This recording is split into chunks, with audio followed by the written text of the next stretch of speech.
Na, jó reggelt mindenkinek, szevasztok kacok!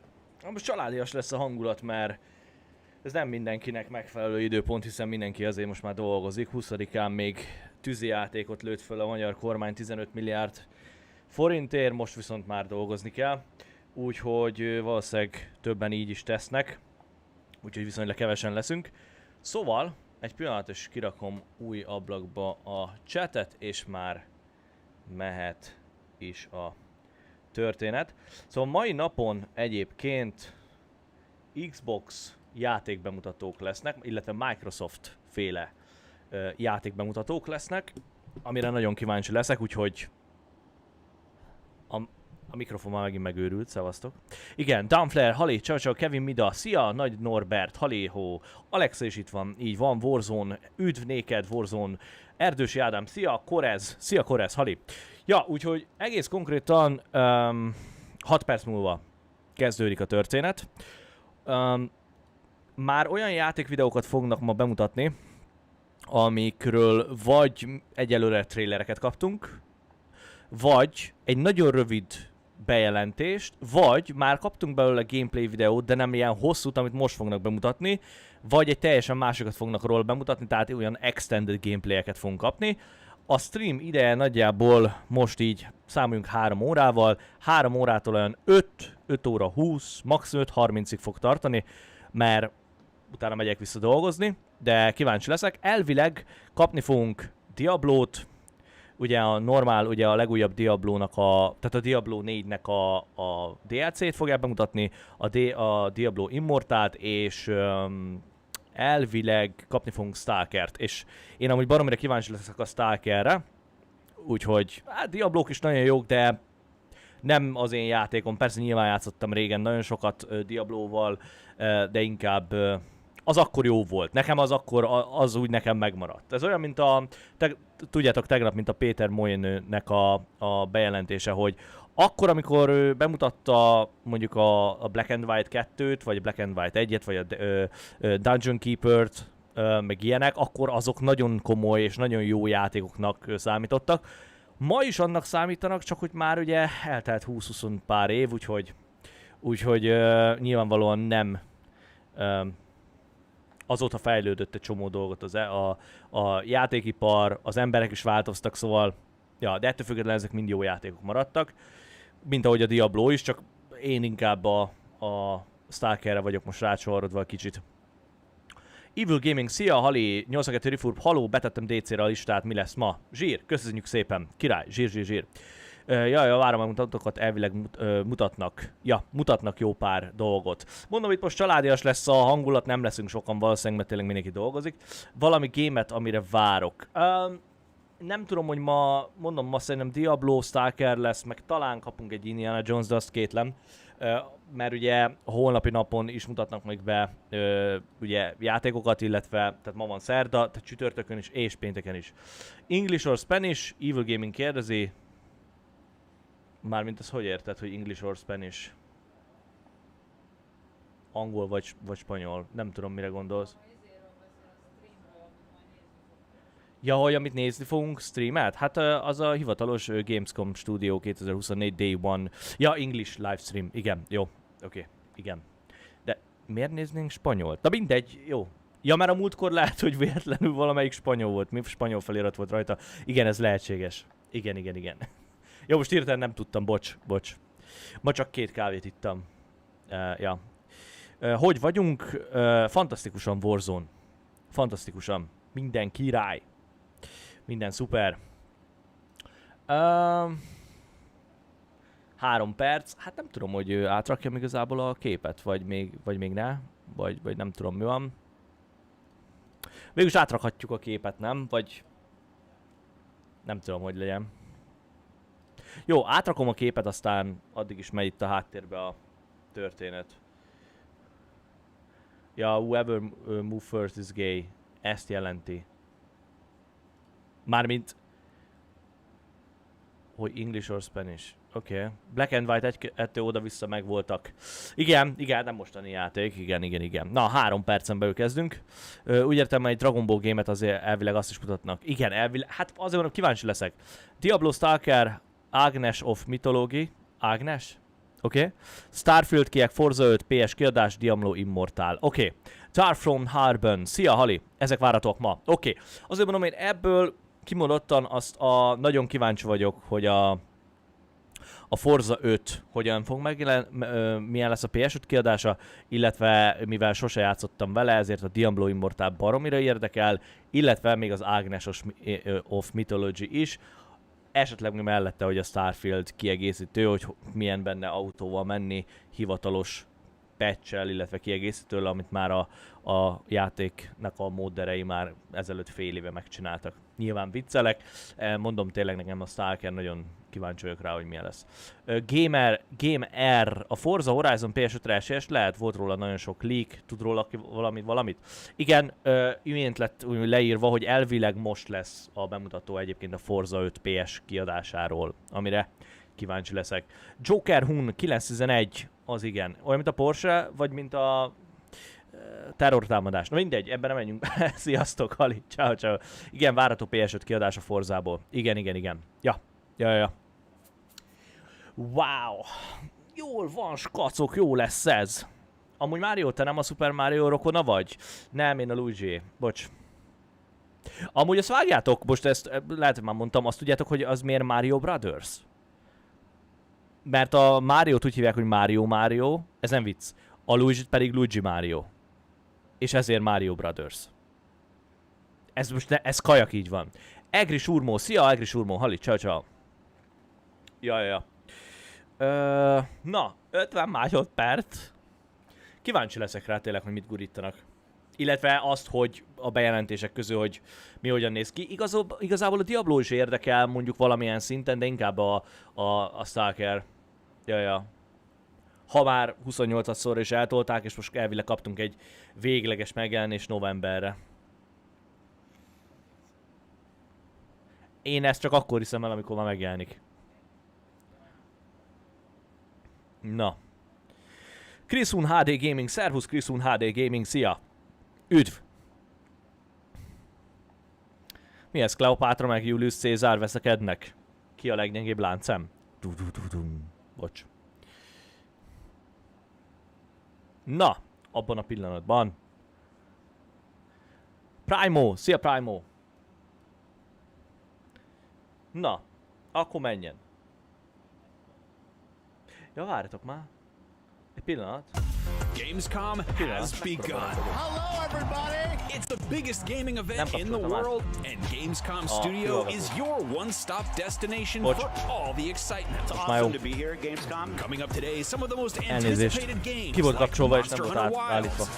Kaptati, szia! Avowed. Civilization 7. Plus, looks ahead at what's next for games that already have us hooked, like Diablo 4 and Starship Troopers Extermination.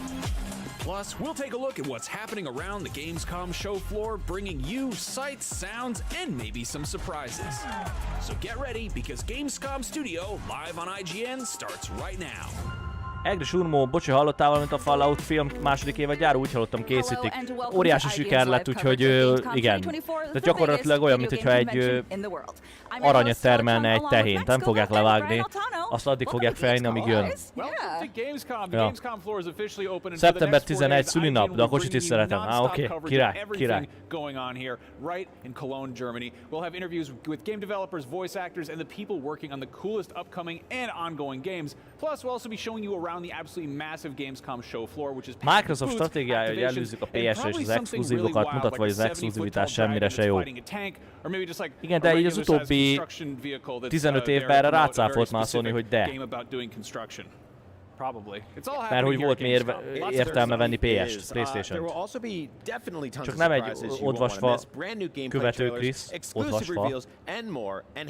The biggest video game event on the planet also cares about the planet. Thanks to the Gamescom Goes Green initiative, Gamescom runs on 100% renewable energy in addition to participating in Gamescom's adjak rá hangot, vagy így jó nektek, skacok? Szóljatok ám nyugodtan, hogyha én vagyok hangos, vagy ők halkak. Reusing portions of their booths and avoiding single-use material.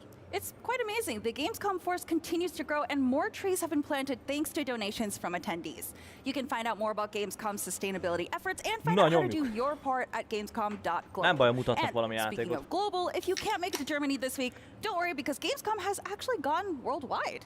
Gamescom Asia will be taking place in Singapore October 17th to 20th, and tickets are on sale now. Hát ez igen, így van. Refut, azért mondom, hogy 2 éve nincs miért venni PS, de előtte meg 15 évig volt.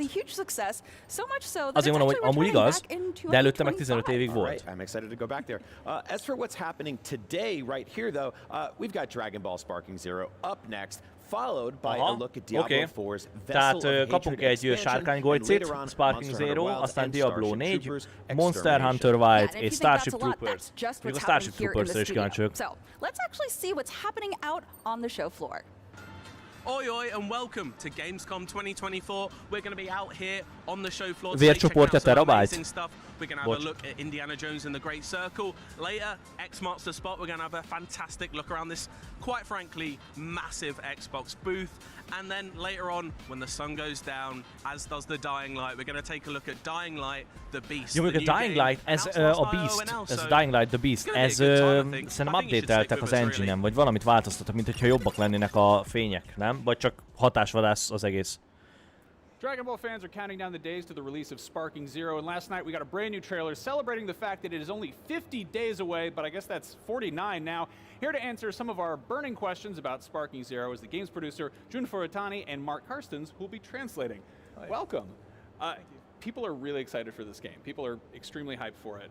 The new trailer looks awesome. There's one specific shot that I want to call out that people have a lot of questions about. There's a bit where Mr. Satan, or Hercule, is running away from what appears to be Vegeta in his giant Uzuru ape form. Fehér Péter, szia Péter, Hali! Because I feel like the rest of the battles are pretty straightforward. It looks like a fight in Dragon Ball. We get it. This is kind of one-sided. Where just, I guess, some context, both in terms of maybe story or maybe gameplay. Most ez... Mi történik? Ja, képeket mutatnak, menjenek az anyátokba, azt hittem megfajott megint valami. Komoly, az Xbox oldalára írtam a játékot, mi lesz ma, az pont nem azok a játékok lesznek, apjuk falát. De amúgy tényleg, mert írtad, hogy az előbb is, hogy mik lesznek, és amúgy tök jó, hogy nem az. Akkor de legalább leírták, nem, hogy mik lesznek, vagy mire lehet számítani. Azt meg, hogy mikor, azt talált ki. Crash Cry, szia Crash Cry!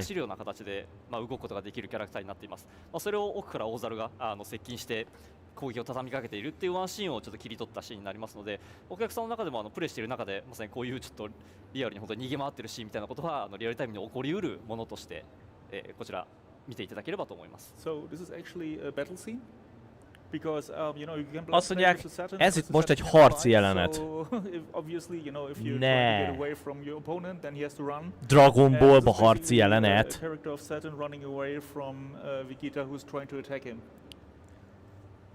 I think running is probably a good solution in that scenario. The other thing that people have really latched onto is there's a brief glimpse of Goku wearing his Yardrat outfit, which I don't know. I think people are really excited about the prospect of character customization, different outfits. De miért képeket mutatnak? De most komolyan, miért nem mutatnak egy rohadt gameplayt? Most nem azért. Hány órás bemutató lesz? Crash Cry, ezt nehéz megjósolni, mert akármennyi lesz, én maximum 5 óra 20, 5 óra 30-ig tudok csak lenni. De szerintem amúgy körülbelül annyi lesz. Tehát ez a... Nem tudom, mert az Xbox után jön a Bethesda bemutató. Elvileg később, valamikor este fele. Kb. 2. Aha. De nagyjából szerintem is, de majd meglátjuk. お伝えできないキャラクターだったり、お伝えできない衣装とかあるんですけど、まだ他にも一部のキャラクターではこのように原作で登場した衣装で、遊んでいただけるようなものはございます。So basically, I mean, this is a scene from the story. This is an outfit that was in the story, and as we're trying to revive the story as much as possible, there will be. Most az a lényeg, azt próbálják mondani, hogy megpróbálták újraírni a sztorit, amennyire csak lehet, úgy, hogy a játék az a legmegfelelőbben passzoljon. Glad to hear it. That's very exciting. I know people. Warzone, engem se. De amúgy nem tudom miért. Régen gyerekként, amikor mások voltak annyira merészek, mert benne volt a hírekben, hogy kámeháméztak, ugye technős támadást nyomattak a kamion ellen, aztán ugye a kamion győzött, ugye rengeteg ilyen hír volt, meg kiugrottak a harmadik, negyedik emeletről, mert hogy ugye Gokuk, és ugye tudnak repülni, aztán kiderült, hogy nem, amikor gyakorlatilag a combjuk átjött a vállukon. Szóval régen is voltak ilyenek. Én akkor inkább ehelyett, hogy mondjuk ilyeneket csináltam volna, kiálltam volna 1v1-ben mondjuk egy, mit tudom én, 10 tonnás kamion ellen, ami jön mondjuk velem szembe 100-zal. Én inkább gyűjtöttem az ilyen figurákat. Volt Gokum, Vegetám, már akkor is vegetáltam. Meg talán volt még egy valami. Aztán igazából az egész nálam ez így kiismerült annyiba, és akkor jöttek a Power Rangerek. Meg a Bionicle legók, és akkor a legónál maradtam valamiért. Úgyhogy, ja. Arra kíváncsi vagyok, hogy hát ha lesz Oblivion Remake, meg Fallout 3 Remake. Szerintem nem lesz amúgy Crystal HD Gaming. Oblivion Remake az azért nem lesz, mert jelenleg az új Elder Scrolls-on dolgozik a Bethesda. Amellett, hogy mit tudom én, néha csinálnak egy ilyen olyan elképesztő dolgokat így a Starfieldhez, hogy bele tudsz ülni autóba. Azt a rohadt. Illetve ami még van az, hogy az Oblivion szerintem módokkal brutálisan ki lehet gyúrni. Úgyhogy azon nem fognak foglalkozni. Fallout 3, hát Fallout az meg elvileg majd lesz egyszer, de nagyon az sem mostanában. Szerintem 2026 hét előtt ne is gondoljunk Falloutra. Én már azt várom, Witcher 4-ben lássunk valamit talán 2025-ben. Szerintem az, hát 2025-ben talán még a pályával se végeznek a Witchernél. Hirtelen lebegtet... Hirtelen lebegtetés nem játszik Mario, vagy Alexa bejegyzés helyetted, nem tudom. Itt tudod végig tolni a Bethesdát is. Alexa nem hiszem, hogy akarni streamelni, megmondom őszintén, de nem tudom. Egri Surma, a szomszédom elköltözött egy konzol PS... A szomszédom elköltözött egy konzolt. PS4 Pro-t vettem tőle 2 karral és 12 játékkal. Most a szomszédod eladta a karját is? Mind a kettőt? Micsoda? 200 euróért én gondolom jó vásárt csináltam, főleg van játékok közt FIFA, Far Cry, Primal, Mortal Kombat. Legjobb játékok a világon, úgyhogy szerintem jó boltot csináltál. Vegeta nekem is konyhában nagyon régóta szeretem. Csak a legjobbakat említem. Oké. Ja, hogy értem, tehát a FIFA, a Far Cry, Primal és a Mortal Kombat a legjobbak a 12 játék közül. Oké. Atis Astro HD 5. 5 mi? Igen, Fallout 3 remake-et csinálják, ha minden igaz, de szerintem azt még meg kell élni. Hát szóval mondom, az 2026-27-nél korábban nem igazán kell ilyenre gondolni. Nyári Krisztián. Szia Krisztián! Üdvözlet, sajnálom elhagytam a régi telom, de vettem újat és azonnal fel is iratkoztam, remélem emlékszel rám. De nem baj, nem jók a videók, csak így tovább, és csapassuk a like gombot. Köszi szépen! De várják, Krisztián, most van egy kérdésem. Most tényleg, ha elhagytad a régi telódat, majd vettél egy újat, attól még az accountod YouTube-on ugyanaz maradt, nem? Szóval, de lehet, hogy én tévedek. ドラゴンボールらしいアクションというのを楽しんでいただけるようによりなんでしょう、リアルタイムの中で De köszönjük szépen, hogy itt vagy, és köszönöm szépen, hogy nyomtad a lájkot. Akinek tetszik, mindenki nyomjon egy lájkot, bizony. Micsoda, Rifur, nem streamelnie kell bemenni helyettem dolgozni, hogy itt tudsz streamelni. Hát nem, Fallout 5-re gondoltam. Ja, Fallout 5 az soha. Hát egyelőre kapjunk egy normális Falloutot. Ha már a Fallout Vegas óta nem kaptunk normálisat. Egris úrból, tudom, hogy a 2 konzol irányítóra értette, csak vicceltem. Tudom. Szabó Gaming, szia Szabó Gaming!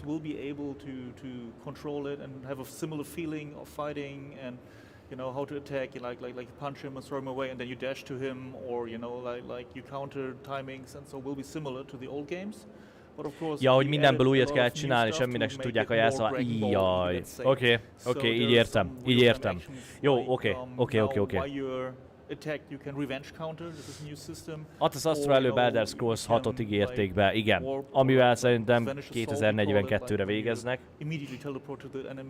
Starfieldet is csinálták elvileg, állítások szerint 25 évig.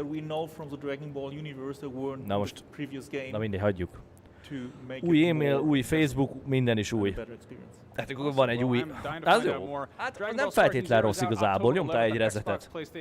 Hát nem úgy, ahogy akartad, de ja. Hogy vagyok? Köszönöm szépen, fantasztikusan. Na. Vége. Nem. Viccelek. Csak nem. Abba a pillanatban. Hello and welcome to Gamescom 2024. I am Simon Cardy with Matt Purslow for IGN, and we have seen an extended look at Indiana Jones and the Great Circle gameplay, a full 15 minutes, 15 perces gameplay. Look around some of the mechanics, and I think kapunk belőle 15 perces gameplayt, király. Machine games, something that has the essence of a bit of Riddick, a bit of Wolfenstein in there, which you're definitely getting in Indiana Jones and the Great Circle. But I think the surprise we got is there's quite a bit of the Hitman games. Én a Fallout játékot annyira nem szeretem, 3 volt egyedül, amivel el voltam. Yeah, so as we know, kind of like Indy does disguise himself in films to get into certain areas, and we're actually seeing a bit of that in the mechanics of the game. So én írtam régen, hogy sajnos hereszallag szakadásom van, és a kölgök kírna szemem, mint a csigána. Actual enemies that you have to be wary of because they might be able to see through your disguise, and then as you're working through those areas, you've kind of got to do stuff that makes you seem like you're part of them. You know, you might want to have to pour a bottle of wine in one instance. 55 évesen új gyerekkoromat akarom átélni feleségem bosszújára. Király! Ennyi, jól teszed. Még Music, ott a még Music. Szia! Én is 3-mal voltam, 4-jel még nem játszottam. Nem rossz egyébként a Fallout 4, de... Nem tudom, nekem, ha nagyon választani kell, akkor talán a modernebb engine miatt talán a 4-et mondanám, de a legjobb mindenféle szempontból az a Vegas, mindenki arra esküszik. A 3 az nekem abszolút nem tetszett, hát az 1 meg a 2 az meg ilyen, hát az akkor volt jó. Tehát, hogy... Amúgy egyre jobban néz ki ez igen, mondjuk ez az Uncharted 4, de igen. Jó, hát nyilvánvalóan ebből inspirálódtak, jaja. Hero approach to Nathan Drake, whereas I kind of like that this is more India's core. He's a professor, he's an archaeologist, he's not a super soldier. Ja, csak poén volt, oké. That's not to say that there isn't combat in this game.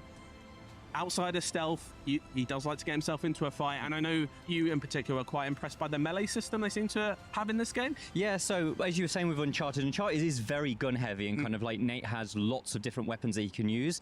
It seems like Indy's kind of doing the inverse of that, where he's got his revolver, but actually a lot of the combat seems to be fist fighting, and actually it seems to be, at least what we've seen, ugye minden játékot, minden system. So you've got your usual left and right hooks, but there's also like a dodge and parry azonosítunk, hogy külső nézetes. Tehát bármi ilyen játék, ami adventure játék, legyen az Tomb Raider, Uncharted, vagy mit tudom én, valami, nem mit eszembe a címe. De vigyázz, szóval ezek mind külső nézetes játékok. És akkor most ilyenkor beadnak gyakorlatilag egy Uncharted és még ez azért hangzik hülyének, hogy Uncharted meg Tomb Raider koppintás, mert hogy mindegyik az Uncharted meg a Tomb Raider is gyakorlatilag az Indiana Jonesról koppintották. De mindegy, most játékra tekintve kapunk egy játékot, ami FPS. Na most, az a baj, hogy a Machine Games, akik ugye a Wolfensteineket csinálják, ők csinálták ugye, vagy hát ők csinálták ugye a Wolfenstein, és ők csinálják ugye az Indiana Jones-t is. Na most ők FPS játékon dolgoztak eddig mindig. És FPS játékot nagyon jól tudnak csinálni. Úgyhogy... az a baj, hogy ők valószínűleg nem tudnák úgy megcsinálni külső nézetben, ahogyan mondjuk mi elvárnánk. mondjuk úgy olyan szempontból, vagy olyan minőség, mint egy Uncharted vagy egy Tomb Raider. Ezért maradtak annál, amihez egyébként is értenek, tehát a belső nézetnél, viszont lesznek bizonyos jelenetek, amikor mondjuk mászni kell valaminek az oldalán, ilyenek, akkor viszont átvált a kamera külső nézetbe, hogy mégis látszódjon az animációja a karakternek, ami egyébként látványos, de hogy ennyi, tehát az egész játék ugye FPS nézetbe fog játszódni. A Vegas se játszottam még, de az is megvan. Állítólag az a legjobb. Black Myth Wukongból érdemes a Deluxe-ot venni, vagy úgy is eléred azokat a dolgokat. Nyári Krisztián, ez egy jó kérdés. Most a Deluxe azt nem tudom pontosan mennyivel, 4-5 ezer forinttal drágább elvileg, ha minden igaz. Én az alapot vettem meg, és szerintem a Deluxe-ban csak ilyen olyan plusz dolgokat kapsz benne meg, amik ilyen kiegészítő, tehát kozmetikai dolgok, tehát nem leszel tőle jobb, nem leszel tőle erősebb, tehát semmi ilyesmi. Szerintem a Fallout 5 elképzelésem tervben volt, az nagy siker lett volna a sztoriban. A két főszereplő, egy kínai és egy amerikai bombás dobása előtt és utána. Én nem tudom. Nem tudom, eskü. Troy Baker's impersonation, which, you know, if you squint your ears, if you can do that, I don't know if that's the thing, isn't too far away from. I think he's got it pretty well. Yeah. One big question people have had since the start of reveal this game is first versus Nagyon kíváncsi leszek erre a játékra. 95% of the game is first person. I'm happy with that. Pont most beszélek róla, hogy ugye FPS a játék. És hogy őt ezt nem zavarja. There are moments where it switches to third person. Some of those I think work well, like the climbing, that makes sense, this in third person. But then like every like whip swing you do, for like a second cuts to third person. That is a little jarring for me at the moment. I don't know about you. Yeah, I find the kind of like, there's almost a bit of Deus Ex, if you know the modern Deus Ex games have when you go into cover, it goes into third person, which feels like very natural. Igen, pont most azt hozza föl ugye példának, hogy régen a Deus Ex-nél is ugyanez volt, illetve nem csak régen, hanem ugye akár a Mankind Divide-nál is, hogy ugye alapból FPS a játék, viszont hogyha mondjuk mászol benne, vagy kúszol benne valahol, mondjuk, vagy átugrasz egy fedezéken, vagy fedezékbe vonulsz, akkor mindig átvált TPS-be a kamera, tehát külső nézetbe, és itt is valami ilyesmit kell elképzelni. És hogy könnyen hozzá lehet szokni. Van-e még valami game, amit vársz és közel a megjelenés? Hát figyelj, Nyári Krisztián, igazából várom az Indiana Jones-t is nagyon, a Stalkert nagyon, amiről itt tudunk. Hát az a baj, hogy mindegyiknél az, hogy mennyire közel a megjelenés, az a baj, hogy egyik napra a másikra bejelentetik, hogy bocs, de mégse.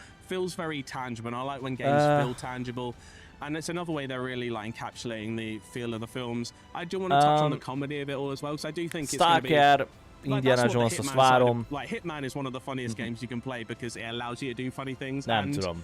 I think even in the melee combat you see like funny little like slaps and stuff like that, which is very funny. And also the way you can just pár, most így nem tudok fejből, az a baj, de van egy-kettő, ami úgy érdekel. És amúgy az Xboxnak is most van a show-ja, nem azt kéne inkább nézni, azokat ott bennek, amit írtam. De várjál, hát most ez a hivatalos Gamescom show. You know, old Valve games would with their physics engine just várjatok egy pillanatot. From the world. Most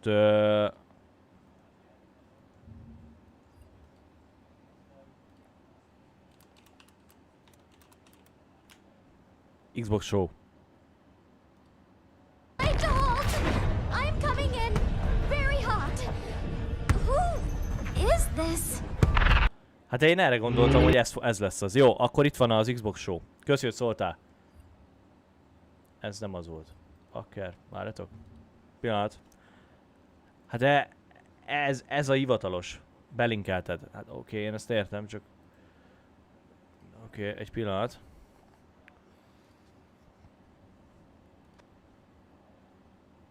Uno momentója. De hát én azt hittem, hogy itt lesz a hivatalos Gamescomon, ugye maga az Xbox Game Day One. De jó, hát most mindegy, mert körülbelül 5 vagy 6 perc ment el az egészből. Tehát most annyira nem csak előről nézzük. Jaj, megy már 50 perce, igen. És 12 perce kezdődött, vagy 10. Ja, egy pillanat. Igen. Igen, álltok. Abba a pillanatba.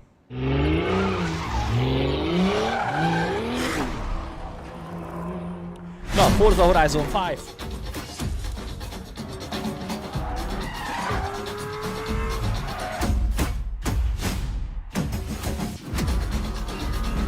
Ilyen felmondásra van testvére. Jó, max, amit lehet. Jó.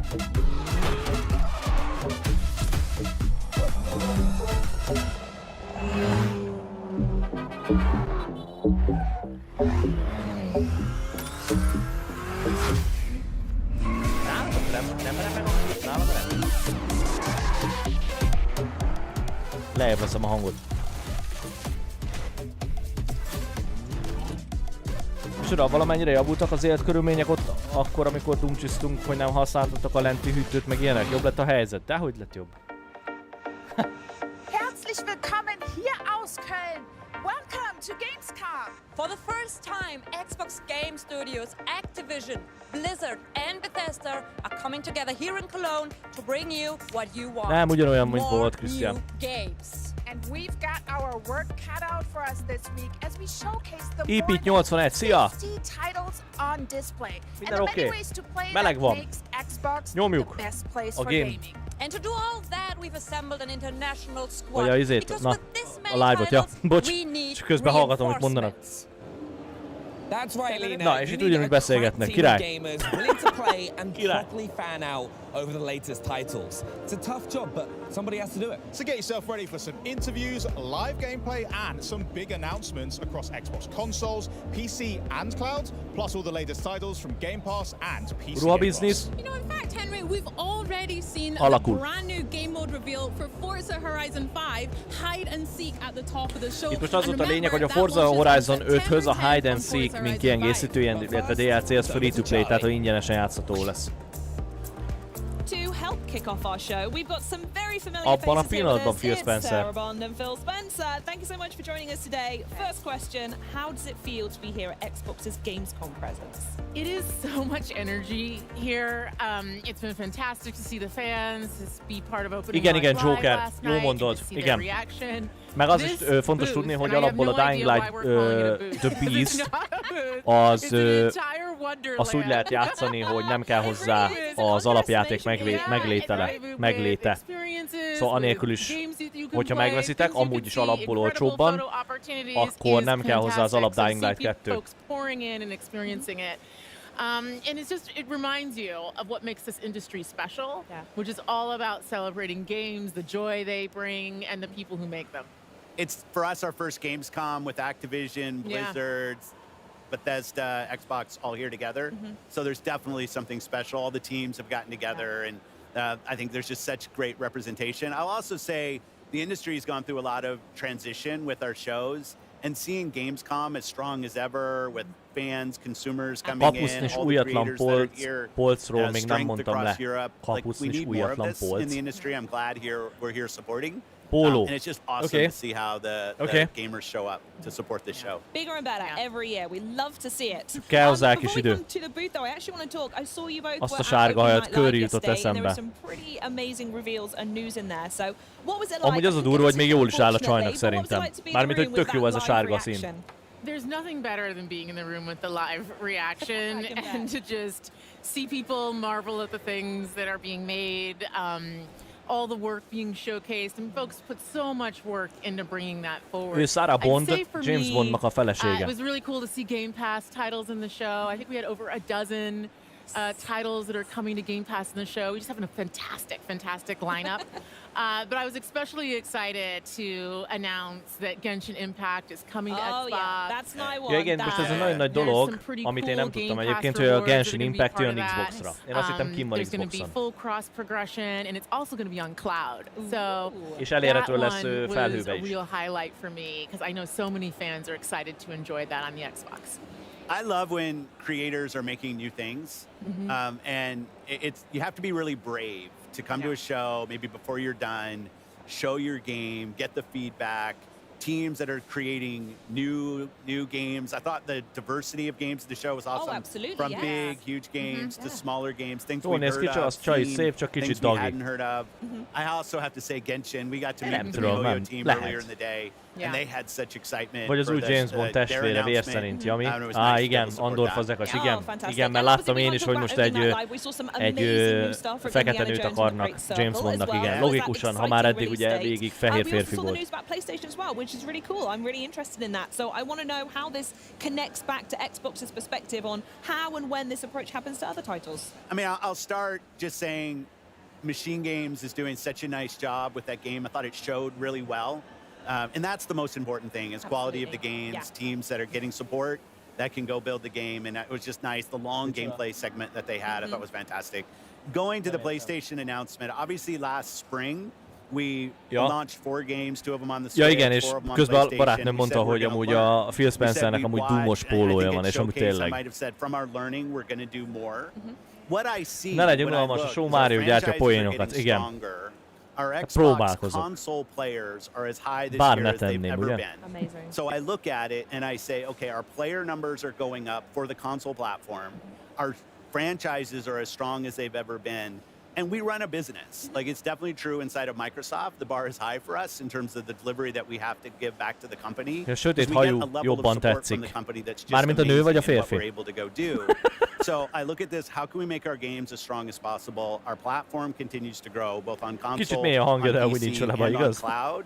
And I think it's just going to be a strategy that works for us. And the last thing I'll probably say is I think as an industry right now, there's a lot of pressure on the industry. It's been growing for a long time, and now people are looking for ways to grow. And I think that us as fans, as players of games, we just have to anticipate there's going to be more change in how some of the traditional ways that games were Dagi built csaj and nagyon jó, distributed, ki van that's éhezve, going és to nem kell change. sok That's duma. going to change for all of us. Tapasztalatú mondom, But és the nagyon end jó result társaság has to lehet. be better games that more Értem. people can play. If we're not Értem. focused on that, I think we're focused on the wrong things. So for us as Xbox, health of Xbox, health of our platform, and our growing games, most important things. Oh, that sounds perfect. Lovely. Now back to the booth. I saw you both walking around earlier before you joined me up here, sneaking some pictures with devs at Frontier, Sega, and GSC Game World. So I want to know, Sarah, specifically what it's like to be working with our partners here in Europe, and what kind of evolution we can see from these partners in the future. The partnership we have with here in Europe is fantastic. Fodor We have Attila, over szia! 2,000 Galik, partners in szia! EMEA. Actively Kovács building Zoltán, szia games. Zoltán! A lot of emails. I know, it is a lot of emails for Xbox, PC, and console and cloud today. We've got over 20 of them here with us, here in the booth. And it's just been great to walk around, to see what they're doing. 2 Point Museum for Sega Europe. We've got the Stalker 2 team, GSC Game World, back with us, supporting them over the last couple of years has been a real highlight. So to get to be able to play their game again here is fantastic. We just walked over and checked out Winterboro, which is the a little very, mouse very game. special. They look so cute. I'm very excited for that one.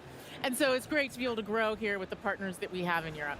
Amazing. And it also comes, as well as the amazing support you've got for local devs, is there's such a huge player base here in Europe as well. Yeah, So absolutely. what kind of special stuff are you seeing from us over here?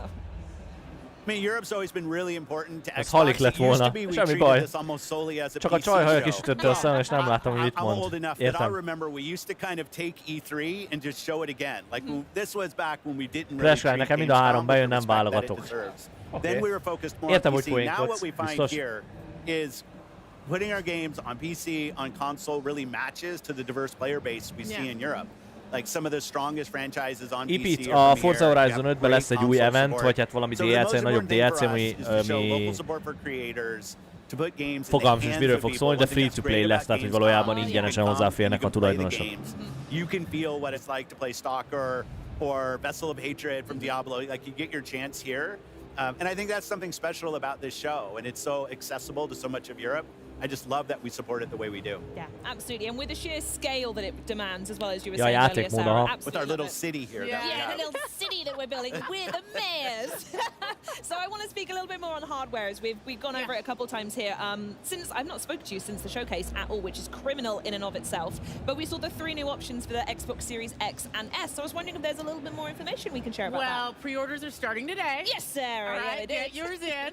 A special edition, figyeljétek. In select markets, and we also have some very cool accessibility options, which we're going to be talking more about later today. And for holiday and the rest of this year, some very cool console wraps that you can get to adorn your console as you may choose. Christmas list sorted then. Thank you very much, Sarah.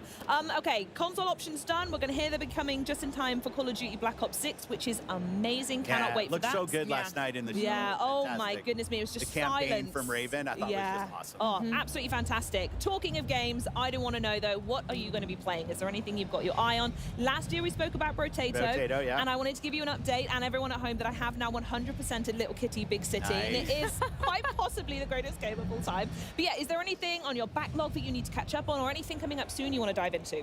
Well, the Game Pass lineup is making the backlog extraordinarily long. Unforgivable. And it's getting even better this year, both on console and PCs. We've got Aura coming, we have Age of Mythology, Flight Sim 2024, which looks incredible. Black Ops 6, of course, Indiana Jones, Stalker 2. Like, it's all like, every month there's something pretty amazing. It's a lot of games. There's a lot of games. We like games around here. But I would say, from a personal perspective, super excited for Diablo 4, especially because my father is probably the biggest Diablo fan. So Vessel of Hatred. Igen, amúgy Norbi, amúgy a kód, hát engem... Vessel of Hatred is coming up. Meg tudom érteni, hogy miért, igen. In their world. And then I am excited kampányt azt nem tudom elvenni, azok mindig jók, tehát mindig nagyon rövidek a kampányai a kódoknak. Yeah, very good. We'll have to duo for that one. That sounds grand. Love it. Perfect. Phil, anything for you? Well, P3 on Xbox Live, people can see what I'm playing. A lot of Diablo 4 right now. My rapid fire rogue is L100. All my glyphs to 21. Jelenleg diablózik ezerre Phil Spencer otthon szabad idejében. Just love the game playing with my friends. Path of the Goddess, Kinesugami, like our partners at Capcom doing new IP. It was awesome to be able to partner with them and something in Game Pass. As they're investing in new, like, we can actually come in with some financial funding to help support them investing in. And I just love the color palette, the boss design. Just a really, really fun game. Some old school kind of tower defense mechanics. I love that. One of the things I get to do every month is I go through the ID select with the game hamarosan, és hogy jelenleg ugye financiálisan támogatta a Microsoft ugye a Capcomot ezzel a kapcsolatban, mert és ők meg adtak nekik, ugye segítettek nekik pénzügyileg, mert Phil Spencernek nagyon tetszettek a karakterdizájnok, ami az új Capcom játékban lesznek, ami egy kicsit ilyen egyszerű grafikájú, de ilyen Tower Defense játékmenetet is tartalmaz majd. I play them, and my vote's just like anybody else's vote in terms of where they rank. But that's fun. A lot of great games, a lot of kind of new things and things that have been around for a while. Oh, and I'm here, so I'm not doing it. My buggy in Starfield. I'm looking forward. I've been asking for Todd for vehicles. Come on, Todd. I want vehicles in this game. I'm tired of walking around this planet. Az Xbox vezetője, jó fizetés. The trailer for that looked really good last night, so I can't wait to drive vagy akkor is. Wonderful. And talking of driving, I'm personally, if anyone's wondering, super excited. Forza Horizon 5 is over there. Yeah. The game I cannot put down. Absolutely adore it. So if they've got something new cooking, I desperately need to see new gameplay mode. Yeah. So excited. Well, thank you so much for joining me. Thank you so much for the chat. Please enjoy getting your hands on our lovely city we've got here. But I'm going to speak to these guys here because if, like me, you've been eyeing up those new consoles, then buckle up because we want to help you win one. Now, over to Bex with more information. Well, thanks, Charlie. So not only are these honeys available Ez meg felhúzott magára egy aligátort. Vagy nem aligátor, bocs, vadmacskát. Ez a vicc egy kicsit erős lesz, tudjátok miért jó a fiatal lányjal szexelni, kicsit őszintén sikít és könnyű elásni. Ezt a viccet nemrég hallottam, gondoltam megosztom. Köszönjük, Crash Crime. Igen. Az szép volt. To enter, just head over to twitch.tv/Xbox, check out the rules and all the info in the chat. And best of all, good luck. So, next up, we saw Forza Horizon 5's new gameplay mode reveal at the top of the show, the hide and seek.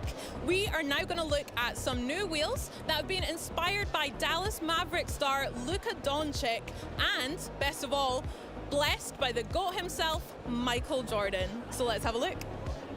Tóth Gabi? Megszólásig hasonlít rá. A Metro sorozatnak lesz folytatása, szerintem Metro Exodus Szerintem a Metro Exodus szuper volt. Igen, jó volt, igen. Szerintem a sorozat következő rész az a 3-as Metro. Bocs. Amúgy lesz, igen. Zsozsó, szia Zsozsó!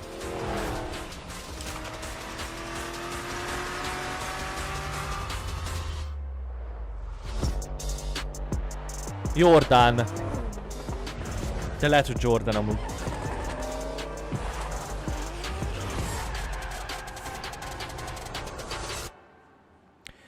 Forza Horizon, Jordan. Hello everyone. It is an honor to be here at Gamescom representing the incredible work of our teams around the world. A Blizzard szórakoztatástól itt van a csaj. Right here behind me, attendees can experience the demo for the Diablo 4 Most játszol az Exodus-szal. Exodus nagyon jó. We are also excited to be speaking with our global community here on the Xbox broadcast over the coming days.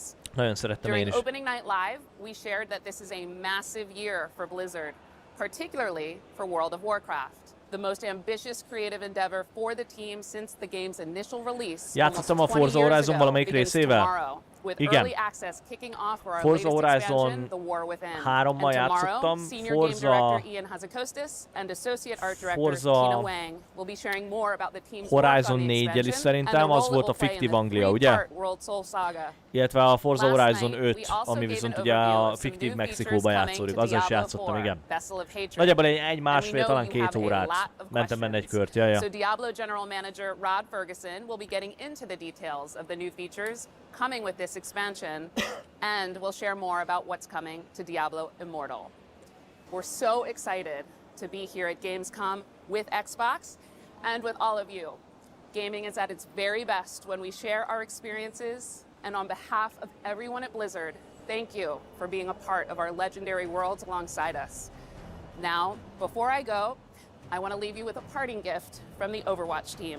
The origin story for our latest hero, JUNO, now available in Season 12. Enjoy. 12-es seasonben elérhető lesz az Overwatch új karaktere, valami JUNO. Már nagyon vártam.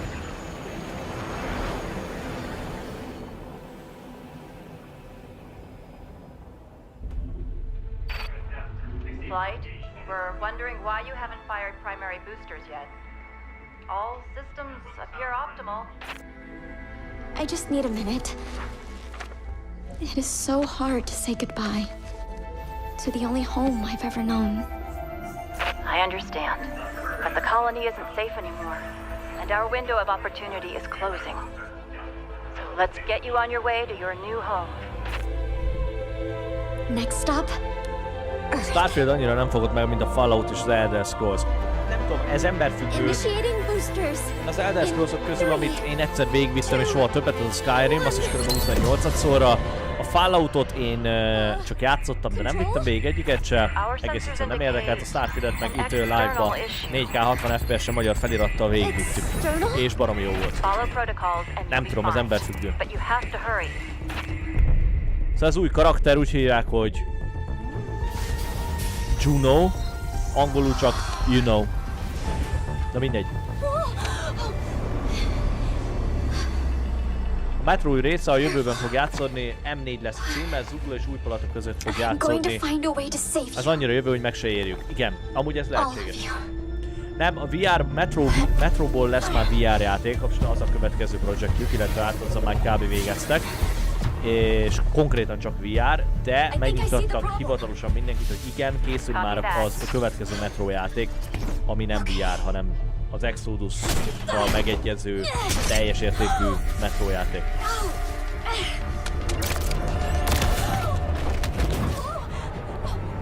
Legjobb játék, ha áttér az Open World fejlesztésre, fegyvermódosításra csak javára lehet, például a Metro-ra értem. Ja, értem. Aha.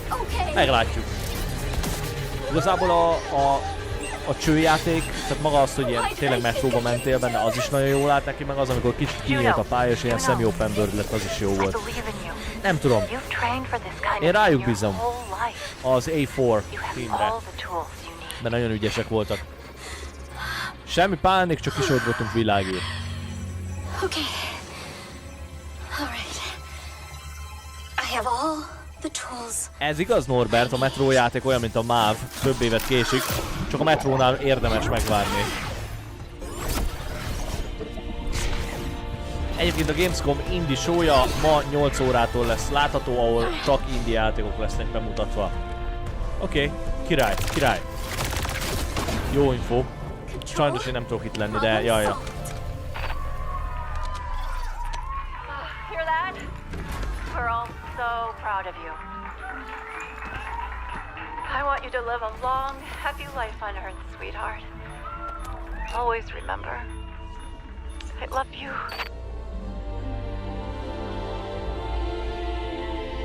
I love you too, Mom. Este vissza kell nézni. Okay, Earth. Here I come.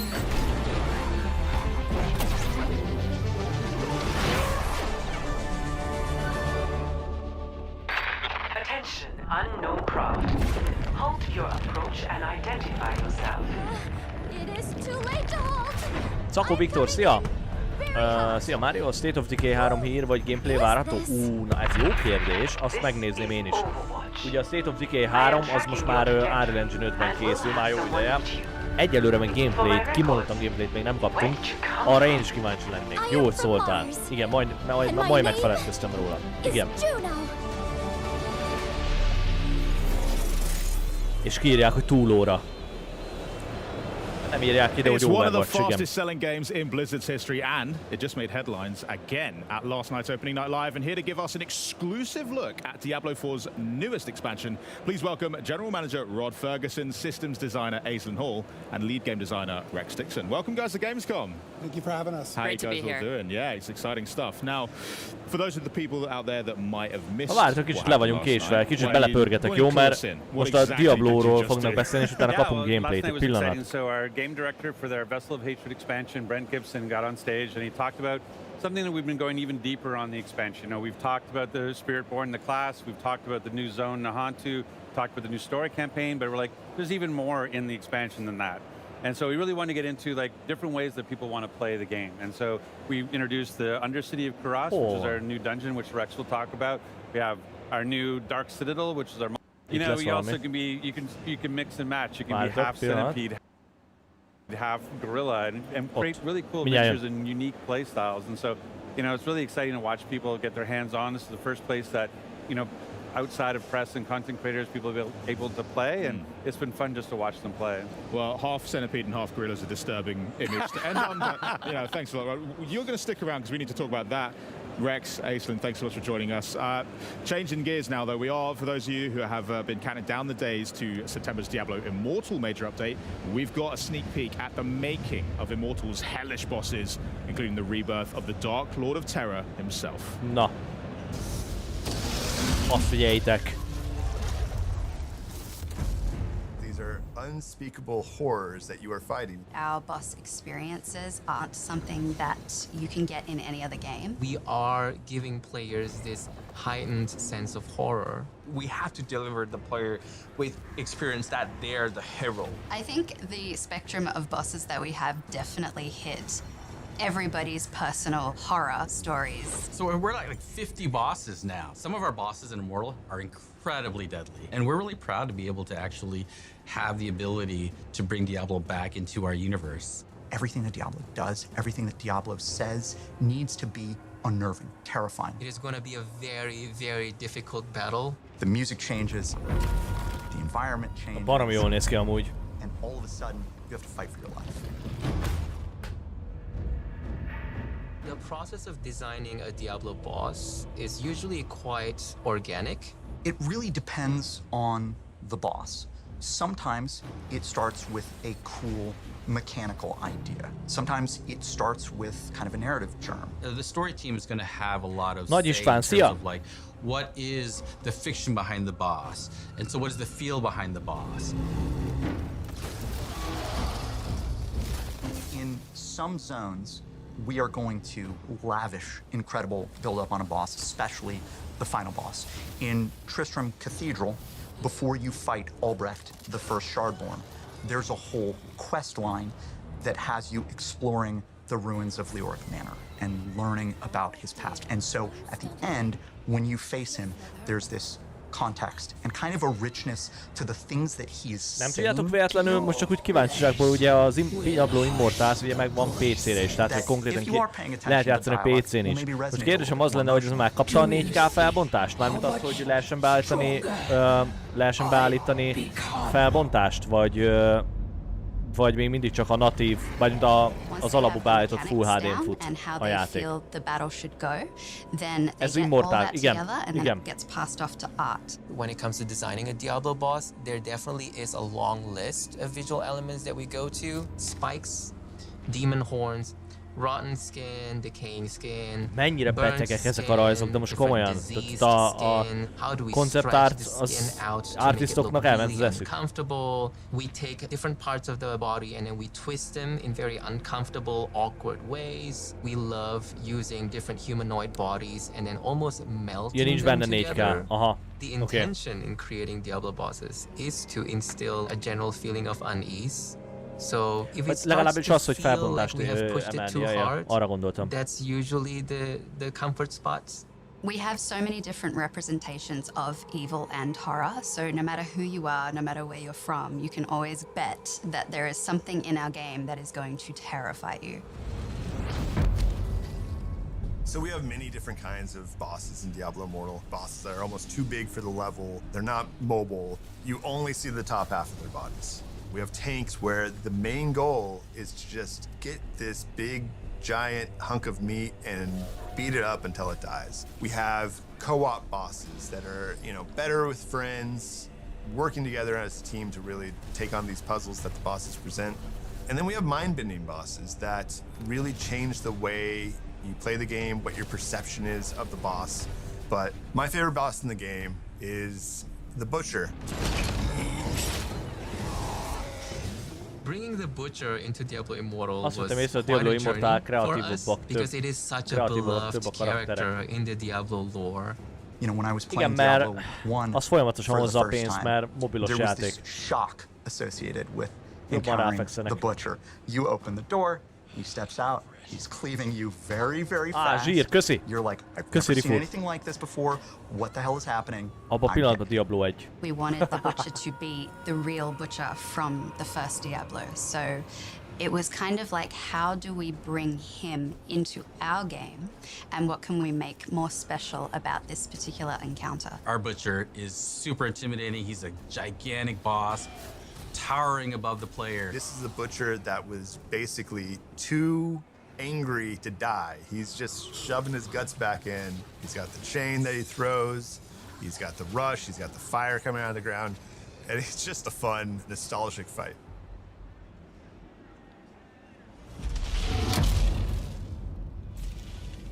We've been building towards this encounter with Diablo since the launch of the game. Diablo is the Lord of Terror. His food and drink is the fear of other beings. He has this very recognizable silhouette with his giant horns on his head and also down his back. He has this very intimidating smile that is signature to Diablo. Diablo having a World Stone shard means he's entering the nuclear age. He is now walking around with a weapon of mass destruction to bend reality, to perhaps create new realities. The whole team is excited. Crimson Desert az getting to bring szerintem back Big Red and várat magára. unleash him. Amit láttam belőle, az nagyon meggyőző. Not just on one boss fight, but on an entire zone, on Sanctuary itself. This Diablo is going to deliver a very epic experience, as good as any other Diablo games. It's going to be the best Diablo ever. I said it here first. It is going to be possibly the most difficult battle in the game ever. A barlog, aki lerántotta ugye Gandalfot, bocs, nem. De lehetne ő is. Well, they're called Lilith's Mightiest Warriors, and no, I'm not just talking about our guests here, but joining us once again, this time to tell us more about what we just saw. We've got Diablo's GM, Rod Ferguson, and please welcome Diablo Immortal's executive producer, Pei Wen Yao. Hi. Thanks so much for joining us, Pei Wen. Thanks for having me. What the hell was that all about? Are you kidding me? That's got huge implications for the lore of Diablo, because you're bringing him back. Yeah, well, Szóval visszahozzák Patcher, I don't ugye think a everybody Diablo really knows 1-ből. what Diablo Immortal is, really. So let's start with there. Okay, fair. Like, I think Diablo Immortal, the way to think about Diablo Immortal is our free-to-play offering in Diablo. Igen, it's a way to free to bring play, more tehát players. ingyenes, And we igen. wanted to go Az azt jelenti, where hogy the ha players fizetsz benne, are. And we akkor were like, tovább okay, jutsz. not everybody is part of the mainline Diablo 4 Micsoda, ha láttad a Deadpoolt és So this is a way Rozsomákat, to mi a reach véleményed? players Nem where they láttam, és are. nagyon tetszett. And so we have this great free-to-play, huge Még nem campaign láttuk, over 11 de nagyon zones, szeretném majd 8 megnézni. classes. We just added 2 over the last 2 years. Best class. The best, yes. The best class. With the Blood Knight and the Tempest, our new classes. And so it's really an exciting time. And so the story, the campaign, which is again over these 11 Crimson zones, 1-1 Black is Desert, csak basically you're singleben working with még Deckard harc Cain is with ugyanaz, Demon rászól a Scar. kamera. Now what's happened is that this Meglátjuk. takes place Nekem a between Black Desert Diablo nem 2 tetszett, and Diablo nagyon 3. sötét volt, nagyon So that's fekete. why Deckard Cain's still alive, and De we're able to bring amúgy a Crimson, Diablo back. Crimson az it's a viszont really jónak exciting tűnik time. nagyon. This is what this whole year has been leading up Kíváncsi to. leszek This rá. is the age of unmaking. This is the return of Diablo, and they've been building towards it for like over the last couple of years now. Yeah, totally. I think, you can tell Diablo is very, very major character in the Diablo franchise, and we have that on our splash screen all the time. So I don't know if it's a plan, but Ízlések dolga engem sosem mozdultak az olyan játék, amiben 180 centi magas és 80 kiló vagyok, és meg kell közelni 40 méter magas 2 tonnás valamivel. One of the original antagonists, it's one of Ó, the three prime ezt is meg lehet evils. érteni. So I think in the history of Diablo story, Diablo world, Serfőző Zsolt, szeretem a boxot, most is ezen nézem. Corrupting people's minds, Boxot? Corrupting Az Xboxot, tehát most jelenleg az Xbox, tehát szereted az Xboxodat, és jelenleg Xboxon nézed az Xbox livestreamet, ha jól értelmeztem, ugye? Zsolt. Do they get to experience that now, or what experience have you brought for them on the booth? Yeah, so, well, first of all, we're really honored to be here at GAMESCOM. Like Rod mentioned, Diablo Immortal is our first take of mobile version of Diablo World, on the phone, on the smartphone. Oké, tehát most ők úgy tervezik a Diablo Immortalt egyébként, hogy jelenleg ugye a Diablo Immortallal próbálják behozni magát a Diablo franchise-t ugye mobilokra, ami ugye sikerült, és hogy nem csak ebben gondolkodnak, hanem hogy a közeljövőben ugye még akarnak olyat is, hogy ezen kívül még majd ezt tovább fejleszteni ezt az egészet, illetve hogy még több Diablót kihozni mobilra. Okay. Are your power gates. You have to beat them in order to get to the next difficulty level. So as you go through the game, you will feel you're getting ez megint olyan játék, amit én ugye kipróbáltam ugye telefonon, nem volt vele baj, de hogy ez megint ilyen inkább tabletre való játék, nem amúgy ténylegesen látjátok is a dolgokat. Most telefonon ekkorán játszani, nem. Akkor inkább, ha már nagyon muszáj, akkor tablet. And that's what we bring here. We built a tournament that 4 players coming to the booth and they can play, and you can just rank on the leaderboard. Diablo nagyon jó játék, de ha lehetne, hogy áttérjen a játékos olyan módra, hogy csak a keze látszódjon, first person mód, remélem érted, mire gondolok. Én értem, az a baj, hogy akkor másképpen kéne megjeleníteni a pályát, vagy nagyobb látótávolságnak kéne lennie, és akkor már nem működne. Mármint úgy nem működne, hogy akkor már nem bírná el a telefon, illetve annak sok értelme abból a szempontból nem lenne, mert rengeteg enemit küld rád a játék, és nem fogsz látni semmit, csak azt, hogy megnyomod a gombot, ütsz, és semmit nem látsz, hogy merre kell menni. Videán vagy filminvázión fenn van, meg tudod nézni a Deadpool, Rozsomát vagy magyar szinkronnal. Oké. Gondolom valamilyen mozis felvétel, nem? What kind of content can they get into right now and in the lead up to that content dropping?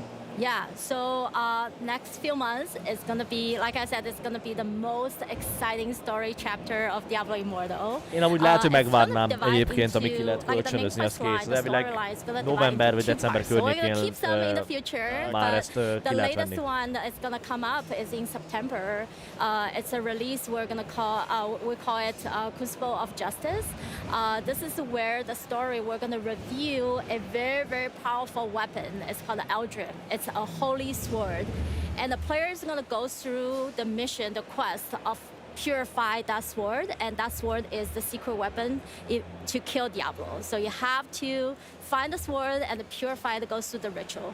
And for player, the ritual, Jó minőségben. Okay. I think if you play Diablo Immortal, you know, player is the majd hero. rákeresek. You play the hero, Talán. you save the century, you Meglátjuk. save the humanity. Ha jó a But minőség, the akkor century oké. is corrupted. It's dark. Mármint nem csak képminőségben, a hangban is. Tehát nem olyan, mondjuk, hogy mondjuk egy konténerben az óceán aljáról van felvéve a hang, miközben fönt a felszínen beszélgetnek, hanem ténylegesen jó, és a képminőség is jó, akkor lehet, hogy ránézek majd. Köszi, szóltál. To be worthy to use the Eldrim, the holy sword, to kill Diablo.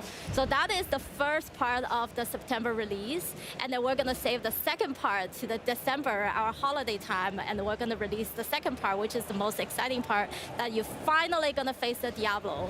And with the Diablo boss itself, we also introduce a amazing zone. It's called the War's Crown. You know, zone is one of our very, very important content in the game as well. It's beautifully designed.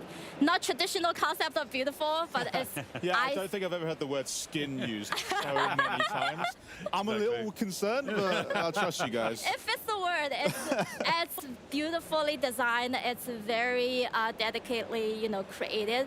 And it's icy, it's barren. And it's that way is because Diablo travels through that continent and transforms the place. So it's like very depressing, you know, all the cast coming down to the earth. Well, that's why, you know, players are here to save the world. Igen, lehet, hogy amúgy várnám a Disney-re megjelenését, igen. You're gonna encounter a lot of enemies. You know, you're gonna defeat them. Eventually, you're gonna encounter the Diablo as the final boss. Majd megnézem, hogy milyen aztán, de azért köszönöm szépen, hogy szóltál, Krisztián. És neked is refut, hogy rákerestél. Megnézem, vagy ránézek majd, hogy milyen. Dark Muto, 2.350.000 játszanak most a Wukonggal. Hey, while I've been fighting Skarn and getting these World Stone shards, I've become corrupted and I have to get purified over in the Cold Isles so that I can actually be worthy of this sword. And taking that sword and then being able to use it against Diablo is just a really cool moment. I mean, you said in the video as well that this fight with Diablo will be the toughest fight players have ever. I mean, is that true? What are you possibly throwing at us? Because you also just showed us like a 20-foot butcher. So, well, I mean, what's Diablo? What's he going to do to us? Anything you can share there? Igen, pont ezt akartam mondani, amúgy nem, amúgy igazad van, Péter, tehát hogy ez egy, értem, hogy mobiljáték, és értem, hogy jó, meg rengeteg pénzt hoz nekik, mert pay to win, csak hogy esetleg mutathatnának mondjuk egy Stalkert, nem? Vagy mondjuk valami olyat, ami ugye kicsit megemelkedik az ember pulzusa. Joker, hány napos a Gamescom, illetve minden napon lesz valami show, vagy az utolsó? Joker úgy van, hogy tegnap volt az opening live, azt is ugye streameltem. Aztán ugye ma van szerda, ugye ma 3-tól 5 óra 20-30-ig itt tudok lenni. Remélhetőleg addig megmutatnak mindent, amire úgy tényleg az Xbox-os game show-n most így esedékes. Illetve holnap is ugyanúgy 3-tól 5-ig itt vagyok, tehát csütörtökön és pénteken, és elvileg szombaton is. Nem, igazad van, Rifle Bírja, igen, péntekig, és minden nap lesz stream, igen. Igen. Beautiful cinematics. It shows how Eldrim player take Eldrim and eventually kill the Diablo. So that's all so exciting. I can't wait to. Well, I'm gonna have to go and set a time on the booth to make sure I get a chance at that leaderboards. But I want to thank you both. So we have the Inaria statue, you know, the really big one that's the size of that. You know, I want it. Yeah, no, you're gonna fight me for it. I'm taking it. I can't. They're gonna kick me That's out. what we're doing straight afterwards. We're all going down, and I'm gonna come out on top. All right. Awesome. Well, thanks so much for joining us. I hope you enjoy the rest of your Gamescom as well. Coming up though, the team from Stalker 2 is here with the latest from the sequel, Heart of Chernobyl. Sick. Plus, we've also got a look at the newest Xbox accessories that are enabling players everywhere to play the way that they want. Illetve jön az Atomfall is a mai nap. Starfield expansion Shattered Space and find out why fans everywhere are setting aside gigs of space to explore even more this epic open world. But first, do you know what's great? Xbox Game Pass. Yeah, take a look at this. Jön egy reklám az Xbox Game Pass-ről. Welcome to the gameplay commentary of our new game, Lonely Mountain Snowriders, which is the spiritual successor to Lonely Mountains Downhill. It's a skiing game in which players need to find their Azt mondja a csaj, ez egy síelős játék. Ne.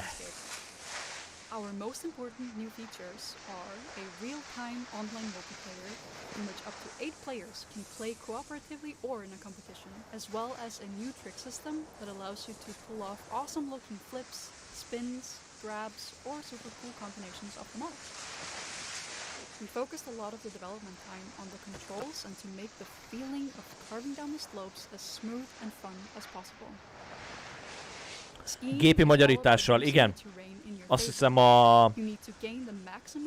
voltak többfajta verziók, ugye a gépi magyarítással, és talán a harmadik vagy nem negyedik verzió számúval vittem végig a Starfieldet. Jaja. Nyári Krisztián, egyébként a tudásodat el is össze tudnál hozni egy simán egy Blackpink Wukongot, csak kellene sok támogató, egy percig sem lenne kérdés, hogy neked menne. Köszönöm. Figyelj, ha pályadizájnról beszélünk, illetve az, hogy milyen picik a pályák, akkor igen, azt meg tudnám építeni. A pályákat, hogy így, mert egyébként baromi kicsik, és tényleg gyakorlatilag, ahogy bemennél így rámennél így a sziklákra vagy kövekre, ott azonnal van egy blocking volume. Szóval a pályát, mint olyat, így ebben a formában simán meg lehet építeni. Igazából, ha nem is egy ilyet, de valami nagyon hasonlót össze lehetne hozni. Nem egyszerű, és nem mondanám azt se, hogy egyedül, de rengeteg pénzzel, meg megfelelő csapattal, mondjuk mit tudom én, egy 5-6-7 emberrel pluszba, és nyilván mindezt úgy, hogy teljes munkaidőben össze lehetne hozni egy nagyon-nagyon grafikailag nagyon hasonló játékot össze tudnánk hozni egyébként. Igen. Meglepődnétek, hogy miért össze lehetne hozni. Nyilván nem ilyen hosszút, meg nem mit tudom én, jaja, de egy nagyon megközelítően, nagyon hasonlót össze lehetne hozni, igen. Igen. Elder Scrolls 6 infót is jó lenne látni. Hát az talán a Bethesdának a live-jába lesz. Nem tudom, az még szerintem várat magára, Viktor.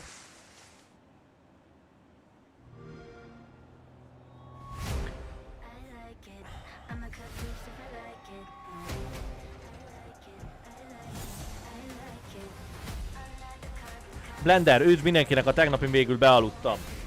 Na. Szervusz Blender. Most meg amúgy pont jókor jöttél, mert lehet, hogy most fog érkezni az, amit mi is várunk. Hétfőn néztem meg az új Alien-t, a filmnek az nekem tetszett, de a mozi az valami siralmas. Mind kép, mind hangban, úgy, ahogy kell néznem majd itthon rendesen. Jó, hát Zoltán, igen, te abban a szerencsés helyzetben vagy, hogy olyan hangrendszered van, meg ugye olyan tévétársú mellé, hogy ez... Igen, tehát azért annak úgy, ugye a mozi az konkrétan sehol nincsen. Ez tényleg így van. Ez tényleg így van.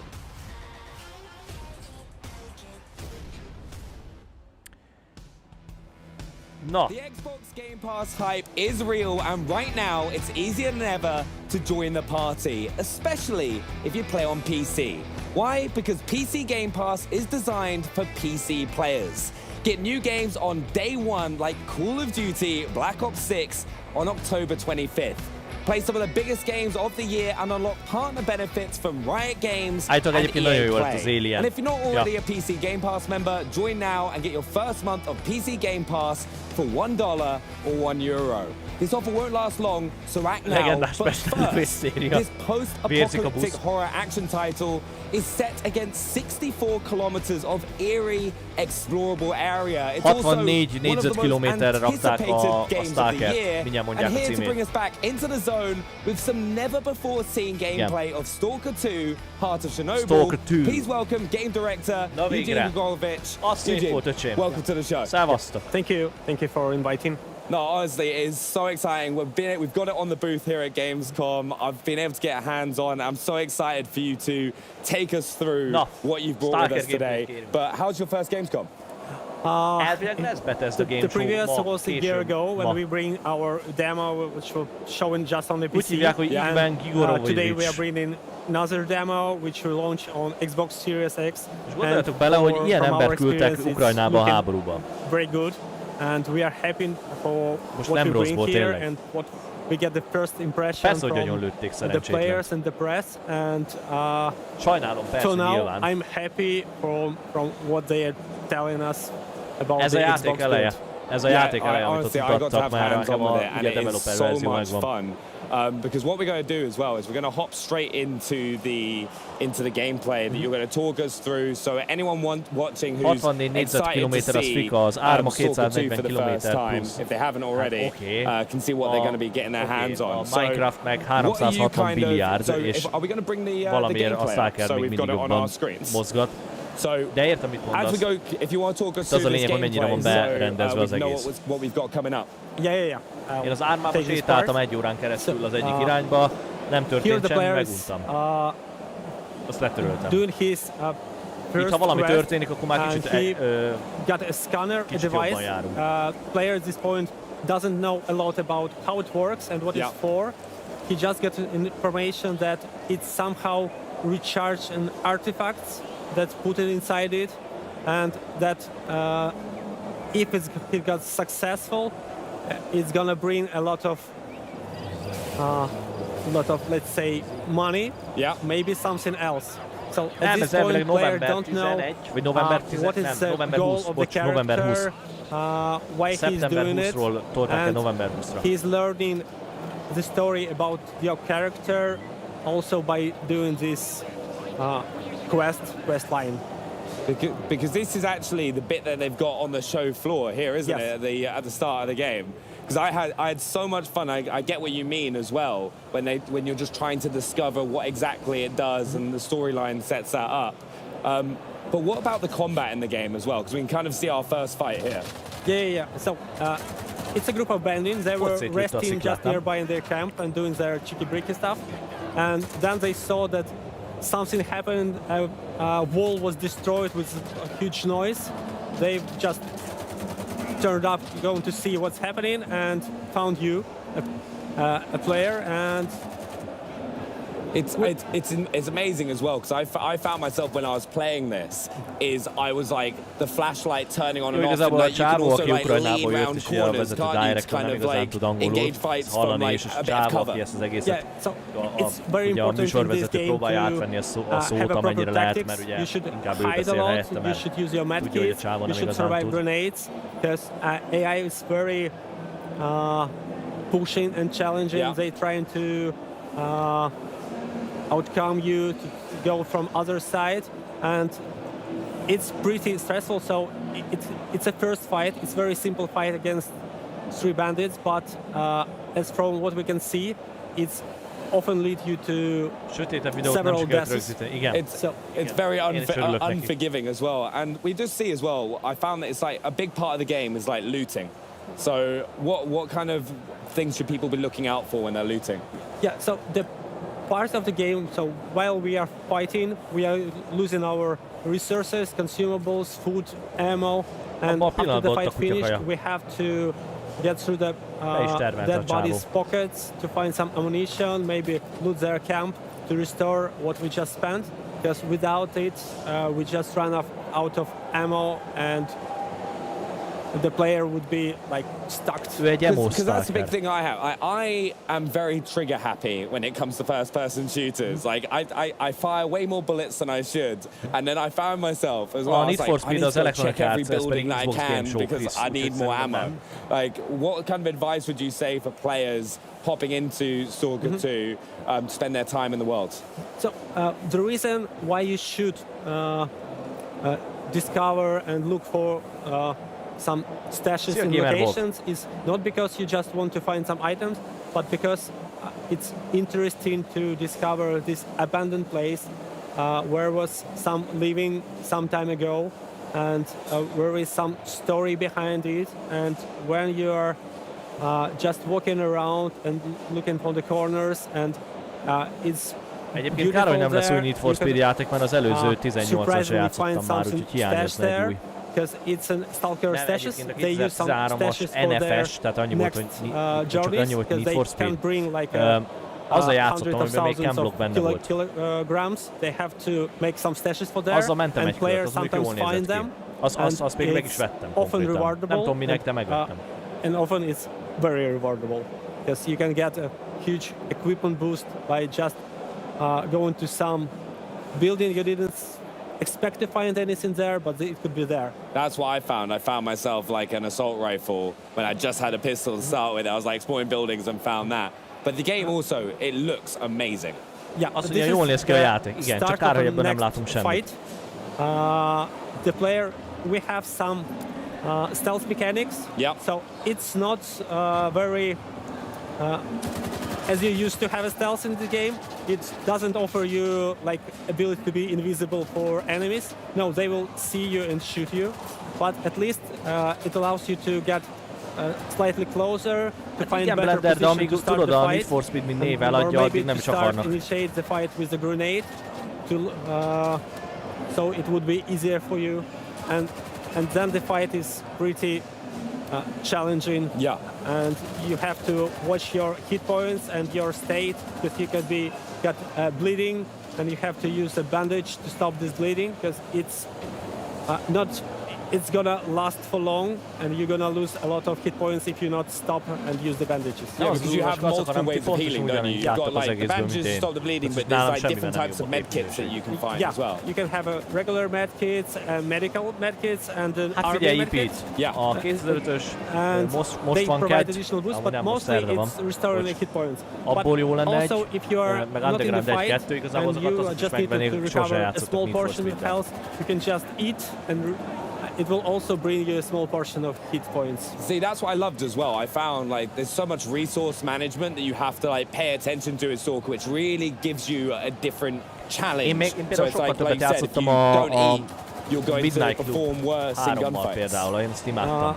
Yeah, so you have to watch about your state, just like you're watching about yourself. So we try to bring this simulation or atmosphere as you've been a real human that goes to Chernobyl exclusion area with your backpack, with some food, and you just have to do the same things to survive in the game as in life, because you have to eat, you have to sleep, you have to muszáj benne aludni, muszáj benne enni. You have to use some medkits to survive this. And that's what we are doing here. Yeah, no, I honestly, it's one of those things. I'd recommend it to anyone. If you haven't had a chance to, just play the original Stalker as well, because when I got to play here, you just think and approach gunfights so differently, because there is that like risk element. And some of the enemies, like I was jumping out of my skin because I was like a camouflaged opponent that I came across in the demo here at Gamescom. And like, can you tell us a little bit more about the enemies that we're going to face? Yeah, so the zone is inhabited by different factions. There are factions that came from the first Stalker trilogy, and there are new factions, and they have a story behind them of how they appear, what is their goals, and for the player, it would be interesting to uncover and discover these stories. And it's important to mention that from one walkthrough, the player won't know the whole story. Yeah. So you have to have several walkthroughs to get all these pieces together, or you could discuss it with your friend who choose some other path, and you can share the information about what you see to each other, and you uncover, oh, I didn't expect that it would happen like this. Yeah. So it's, for me, I find it should be interesting for people to discuss their experience with each other. Yeah, we also saw just beforehand, right, we can actually see the scanner going on right now. Can you talk us through this? It's echo scanner. It's a simple scanner. You just beep, and the faster it beeps, the nearer is an artifact. Yeah. You can collect an artifact just by using scanner. And rohadt nagy a sugárzás, akkor mit csinálsz vele? Hát na hogy felveszed és elrakod zsebre, player faced that Bloodsucker. It's a canonical enemy in Stalker series.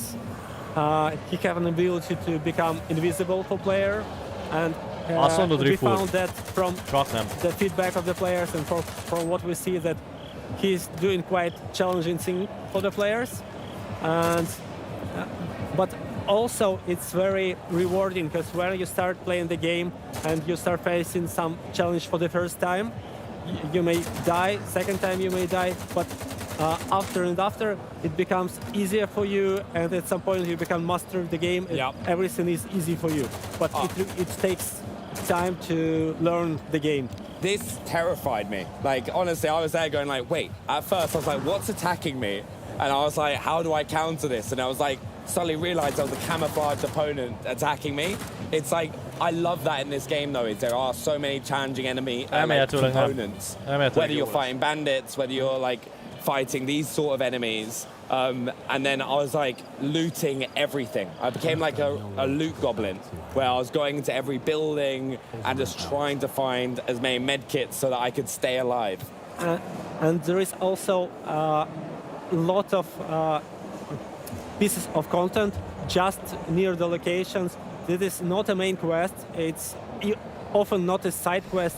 It's just some encounters or narrative little stories to bring you an experience of discovering this real location, real zone, and it's not a fake world. It's full of small pieces. Yeah. And for me, I find it very interesting to discover. Even if I know the game pretty much, still the world map is so huge. So even for me, going back to some locations make me feel, oh, I didn't expect to find it here. Oh, they bring something here also. So for me, it's also like I feel the same wow effect when I discover something for me. You really get rewarded for spending that time to look around the world and kind of try and find those caches, and it's going to pay dividends. Yeah, it's one of the main goal in making this game is to bring as much freedom and allow player to be as he wants to be or she wants to be, to play the role. Lesznek benne mellékküldetések, meg rengeteg felfedező való, igen. And the player could like start being very rude and cruel, and they can act totally different in this game as like a player who wants to be on the friendly side. So there are a lot of freedom. It's rewarding. So even being cruel is rewarding, but there is a balance. Jó, én bizakodó vagyok, Scott. Also punish you for something. No, 100%. And I think one of the main things is for everyone who's been watching and wants to get their hands on the game, when are they going to be able to play? It's November, so it's not so much time left. And for us, we are like every day counts. We are doing everything possible to bring as Polish gameplay as possible, and I hope you enjoy it. Well, honestly, from what I played at Gamescom, I can't wait to play it more. But thanks so much for stopping by. You can get Stalker 2 Heart of Chernobyl on November 20th. And of course, it launches day and date on Xbox Game Pass as well. But now to a new line of Xbox accessories, making a splash here at Gamescom. Take a look. But thank you so much, EJ. I appreciate that. Thank you. Play video games. Devil May Cry. Good job. Bocs.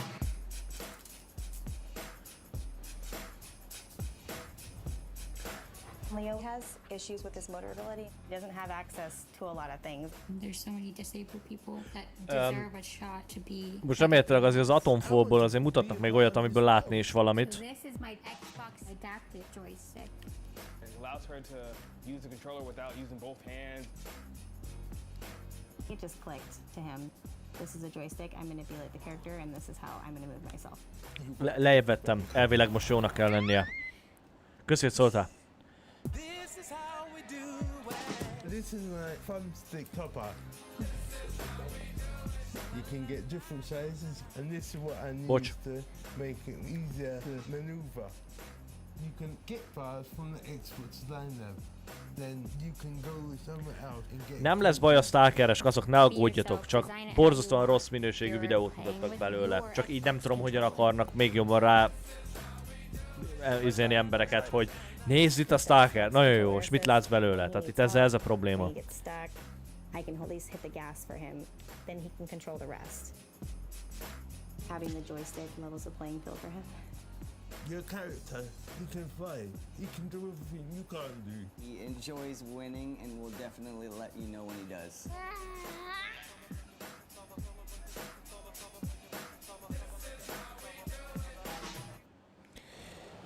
Big news for all gamers everywhere. We've got some new accessories designed to give gamers more ways to play.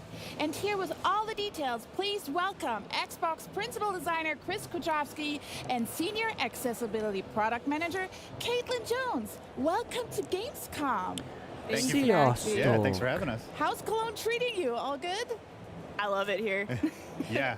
Amazing. First time in Gamescom. This is pretty exciting. Oh, wow. First time. Yeah. Okay, the full week ahead of you. I can't wait for you to see it. So I can't believe the Xbox Adaptive Controller launch is 6 years ago. But you didn't stop there. So 6 éve nyitották el a fogyatékosoknak szánt kontrollert az Xboxokhoz, hogy mindenki tudjon ugye játszani, olyan, aki szeretne, ne legyen az, hogy akinek fogyatékosságai vannak, ne tudjanak játszani. And that will be available to customers in 2025, early on in 2025. As well as our Xbox Adaptive toppers that you can create with Xbox Design Labs. And these are really great, I think, especially for players who might have some difficulty using the thumbsticks on their controllers. They can choose from different shapes, customize the sizes, the height, and the width, and attach them to their adaptive joystick as well as their Xbox Wireless or Elite Series 2 controller, and really customize the way that they interact and grip with those thumbsticks on those controllers to meet their unique needs. So overall, we're just really excited to continue to expand the ways that players can play the games that they want to play and also how they want to play. But it doesn't just stop with our Xbox accessibility offerings. We also have some really fantastic partners through our Design for Xbox program, including BioWave and 8bit2, who are also announcing some exciting accessibility news today. And with everything in your line of work, the feedback from the community is crucial. And the gaming and disability community was also instrumental in feedback for creating the joystick. Can we hear more about that? Yeah, that's a great question. And jó dolog tőlük, hogy foglalkoznak a mozgássérültekkel, főleg, hogy ez fixen csak eszi a pénzt. Igen. Jó, de ez egy tényleg egy dicséretes dolog szerintem, amúgy ez for tök the jó. disability community, but rather we need to create them with the disability community. They are collaborators and they're the experts in their own experiences. Gondoljatok bele, hogy az, hogy az ember nem tud mozogni, vagy tényleg mozgássérült, vagy bármi ilyesmi, az mit csinál az ember? Hát otthon ül, nem? Akkor miért ne játszana? Ami még több pénz az Microsoftnak. Hát akkor gyártsunk olyan dolgokat, amivel tudnak játszani, ezáltal ugye folyamatosan veszik a Game Pass-eket, meg a játékokat tőlünk, tehát ez nekünk plusz bevétel. One, an affordable joystick for their adaptive controller, so they can easily find that and have that as a resource to them, but also something that fit in seamlessly with their existing setups. So we knew it was important to create something that was highly customizable. You can remap all of the buttons on the joystick, you can create different profiles, you can connect it to your Xbox Adaptive controller for a full adaptive setup, but you can also use it without your Xbox Adaptive controller. You can plug it directly into your console or PC and use it alone, or employ Xbox Controller Assist to link it with another controller and kind of play that way. So all in all, the disability community's involvement is absolutely critical in everything that we do, and we're so grateful to have them as co-collaborators and designers in these processes. So many options. So a csajnak van a kezén egy olyan tetoválás, hogy egy csontváz alkar, ami tart egy félbevágott paradicsomot. We actually visited a hospital in Seattle that uses gaming as therapy for some of their spinal injury patients. So what that means is we went there with a box of prototypes, got feedback on the grip size, the shape, the number of buttons, where the buttons were located. They liked some of the stuff, they didn't like some of the stuff, and that's exactly why we're there. One of the most important things that we took away from that meeting was the importance of having the controller be mountable. Lets you put it in a lot of different positions, hold it stable if you're not able to hold the controller in your hand. So we added this threaded insert here that's the same one you'd find on a camera tripod or actually on the adaptive controller as well. And so that really allows you to use non-hand body parts with the controller easily. So we took that feedback and then used it to iterate on the design. Wow. And just curious, how does that process look like of creating? Do you 3D print prototypes? Ugye most az a lényeg, hogy kérdezi, hogy hogyan csinálják ezeket a kontrollereket, hogy 3D nyomtatják, vagy ilyesmi. I like to start making something that goes in your hand by making it by my own hands. So we'll take a block of foam, carve that away. We'll take a 3D print, add clay to it, and then sand it away. And I'm doing this in the design lab, in the workshop in my garage. And we're just really iterating constantly to get the feel right, to get the ergonomics right, the position of the buttons right. We usually start with a very primitive form and then add those details throughout the design process. One of the other things that's really important from my perspective as a designer, and this maybe sounds obvious, it's an Xbox controller. It should look like an Xbox controller. So many of the adaptive products that gamers have to use, they might look like hospital equipment or something you have to use rather than something you'd want to use. Ez egy csodálatos támogatás, amúgy az államnak is kéne támogatni a fejlődés szempontjából, mind motorikusan, mind szellemileg. Igen, de amíg az állam nem tudja, hogyan lehet ebből pénzt keresni, csak a Microsoft tudja, hogyan kell, addig az állam nem fog ilyenbe belerakni, vagy ilyennel foglalkozni.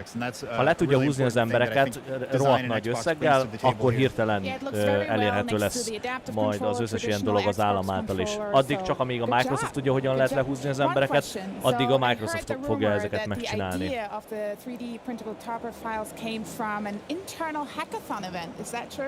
That is true. Very similar to the Xbox Adaptive Controller years ago. The adaptive thumbstick toppers were born from a hackathon project. So a hackathon is a week where Microsoft employees get to take a break from their day job and work on a passion project.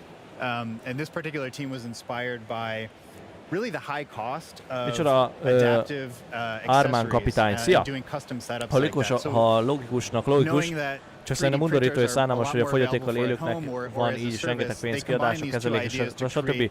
Miatt is Xbox mohó módon pályázik a kevés pénzükre. Jó, de azt se felejtsük el, hogy ez opcionális. Tehát ha őnekik nem kell költeniük ilyenre, hanem akarnak.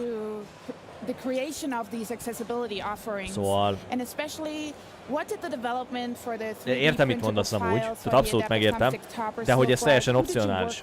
Tehát nincs pénze az embernek, akkor ne játszon Xbox játékokkal, vagy PC játékokkal, vagy PS5-ön, vagy PlayStation-ön, mert hogy az plusz kiadás. Akkor olvasson könyvet. Olcsóbb és tovább tart. Worked with them directly and kind of just asked, what are the most common shapes and designs that you all are creating or that you find work best for your players. Értem, hogy mondasz, de a másik részét is ugye meg lehet érteni. Six shapes that we have available today, so very direct, working with them and getting that feedback. Something that we also learned though by working with them is that, not everyone needs a full-on adaptive setup. Sometimes just minor modifications to how you interact with your thumbstick can be the difference that allows someone to play longer, more comfortably. It can also be the difference whether you can play all together.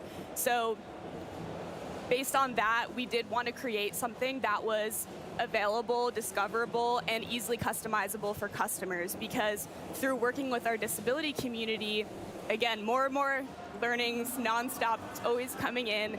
We did learn that, not everyone has access to easily connect with these hospitals or these more tech-savvy maker communities or charities that are customizing these designs and printing them. And also not everyone at home knows how to 3D model and customize their own shapes at home. So with the Xbox Design Lab platform, it's as simple as picking your shape, using sliders to adjust the height and the width of those shapes, and you're given a free 3D printable file that you can then take to a printer. If you have access to, you can use a 3D printing service, and it's as simple as customizing from there with no 3D modeling knowledge required.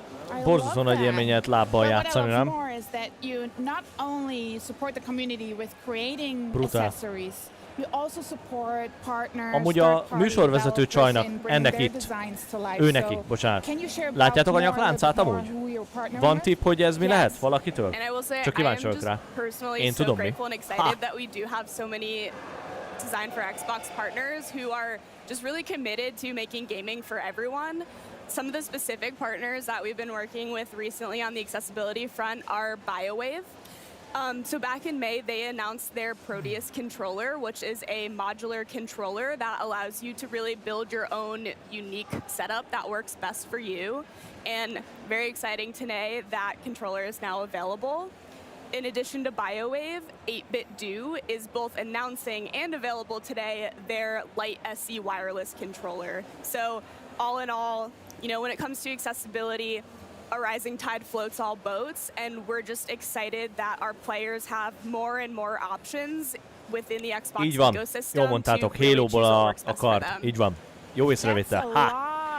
Péter, ezt az én szemszögemből az, hogy egy lehetőség a fogyatékkal élőknek, hogy tudják játszani. Így van. Csak hát ugye nyilván semmi sincs ingyen, tehát hogy ezt nem jótékonykodásból csinálja a Microsoft. Ezt mondjuk, hogy lábbal a gombokat hogy nyomkodja. Amúgy az a durva, hogy ha rá vagy kényszerítve, nagyon kifinomult mozgásra vagy képes egyébként lábujjakkal is. Ez most komoly. Nagyon durva, én láttam olyanokat, videókat, hogy így néztem, mondom, ez jobban játszik lábbal, meg, vagy hát láb nélkül, vagy szóval olyan dolgokat csinál, hogy ez azt a rohadt. Tehát én kézzel nem tudom megcsinálni. Coming up, we'll get a look at the first expansion from Starfield. Find out Garfield. what happens when nuclear disaster and the akkor azután lesz remélhetőleg azután már jön az Atomfall. Mythology fans, stay tuned. We'll take a look at what you can expect from the latest in the series. But first, it's time to explore AR-26 once again in Revenge of the Savage Planet. Stuck on a planet with nowhere to poop? The juiciest burgers in the galaxy. Burger Squirt. Fluffy Extreme Learning Smartbot from Hot Whiz. Radical. I smush it down my throat. Our new Ding Dong. Greetings, brave explorer. We here at Alta Interglobal would like to welcome you to our newest venture, the colonization of space. You've spent almost a century hurtling through the universe in cryosleep, ready to begin your work on this strange alien planet. Amúgy igen, Péter, amúgy az beteg, hát az brutális, elképesztő. Olyanok vannak, hogy csak itt pislogtam, mondom, hát ez le a kalappal. I regret to inform you that you have therefore been made redundant. Your final check has been sent. We thank you for your service and we hope you eventually find a way home. Nyilván drága volt Blender, de azért nem egy olyan összegről beszélünk, amit mondjuk még egy kisebb cég is meg tudna finanszírozni, nem mondja egy Microsoft. Meg hát ezek az alkatrészek egyébként is third party. Ez mi amúgy ez a game? Azt látom, hogy grappling hook már van benne. Német István, szia István! Úgy ez baromi jól néz ki, te. Armánia kapitány, persze megérem, hogy Xbox már nem olyan, mint 360 érában volt, most csak a pénz és még több pénz, a belső játékokon nagyon látszik. Több millió dollár, de a végeredmény inkább hagyjuk. Jó, azért nem értem, mit mondasz, de nem mindegyik játékokra lehet ezt azért ráhúzni, ezt így ebben a formában, de igen, értem, amit mondom. Igen. Dumpler, van egy magyar srác, csak kéz nélkül nyomja a szájával. Streamlet is régen, de most nem jut eszembe a neve. Kéz nélkül. Az volt a neve, vagy mi?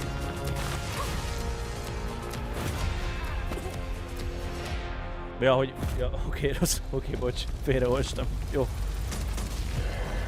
Rio-san, Hun, szia! Hali, volt már érdekesség? Hát volt egy-kettő. Igazából a Stalkerből mutattak be egy gameplayt, amiből sok nem látszódott, mert szerencsére sötétben játszott az egész. Revenge of the Savage Planet. Oké, ez viszont érdekes lesz, mert ennek az első részével játszottam egyébként. Az nem volt rossz. Jön valamikor 2025-ben, igen. Illetve most fognak mutatni egy Starfieldből egy DLC-t, és utána elvileg jön az Atomfall, amire nagyon kíváncsi vagyok. And creative director Alex Hutchinson, thanks so much for joining us. We're very happy to be here. Thanks for having us. Thank you. How's your Gamescom going so far? Very good. Very good. Richard Villám, imádom ezt a kommunista hozzáállást, hogy mindenkinek legyen minden ingyen. Igen, már növeztem a szemöldökömet olyan vastagra, mint Brezsnyevnek volt. Chris HD Gaming, meg Glide. Igen. Blender, ott a Last of Us esete, 2 játék, 2 remaster, 1 remake, szánalmas. Hát, Istenem, mit mondjak? We were acquired by a large multinational. The pandemic happened. We updated the game, and on the day we shipped, that same multinational made us all redundant. So we found ourselves sitting around trying to figure out what to do. But luckily, we decided to reform. So we're a new studio, Raccoon Logic, and we've made this new game, Revenge of the Savage Planet. Yeah, and Naomi, can you kind of talk about the world that we live in with Revenge of the Savage Planet? Have we got the gameplay that we can push up? But before that, I think Alex is going to talk. Before that. So obviously, some of the big changes are that we've switched to third person in this one. It's still so ez egy új gameplay, teljesen új gameplayt kapott a játék. Mert a Journey to the... It's 4 planets now instead of 1 az planet. első rész az FPS volt, ugye, ha jól tudom. Yes, ez meg hát so ugye we TPS. basically can survey, scan everything, and collect and catalog. Here, as you explore the world, you're going to discover rewards, things to collect as well. The rewards are blocked by encounters with alien creatures, as well as puzzles and navigation challenges. So lots of fun here. Yeah, it looks so cute. Like even the trailer, but in the trailer beforehand, it's like all the creatures. It's like adorable. And you know it's a sequel when you're swimming. Just it happens every single time. Every time. You've got to add water in. If you go in, no water. Exactly. Second time thing. But Alex, there's obviously a ton of creativity by the team to produce an incredible world, but perhaps players' take on its obstacles can be equally as creative. So in the world, like how are players going to approach the obstacles that they face? Yeah, so we've taken a really systemic approach to open world design. So it's still a Metroidvania. You're Szóval still Metroidvania stílus, rengeteg tennivaló lesz a játékban. What we wanted to do was have a Metroidvania where there's a single lock but multiple keys. So you see different types of tehát egy darab olyan, mondjuk lesznek lezárva területek, aminek tehát egyfajta képen van lezárva, de többfajta képen tudjátok kinyitni azt az éppen aktuális területet. Okay? There's a little bit more systemic chaos than most games of its type. So there's lots of creative ways to kind of like solve the problem. Exactly. So you can have a bit of fun with it. Tehát van benne bármilyen probléma, amit találtok benne, többféleképpen meg lehet oldani. Exactly. Another way players can make their game their own is through customization. You know what I mean? Can you talk us through customization? Yes, absolutely. So we've added tons of new outfits in the game. You can mix and match between the different outfits. So whether it's the helmet, the boots, or the gloves, all the outfits are inspired by sci-fi themes, famous like Star Trek. Here we can see some of the suits here, as well as like Power Rangers. So if you put on the red shirt, Power Rangers suit van benne, abban a pillanatban kell a játék. What have you got wrong with the red shirt? It's just a trope. It's just a trope.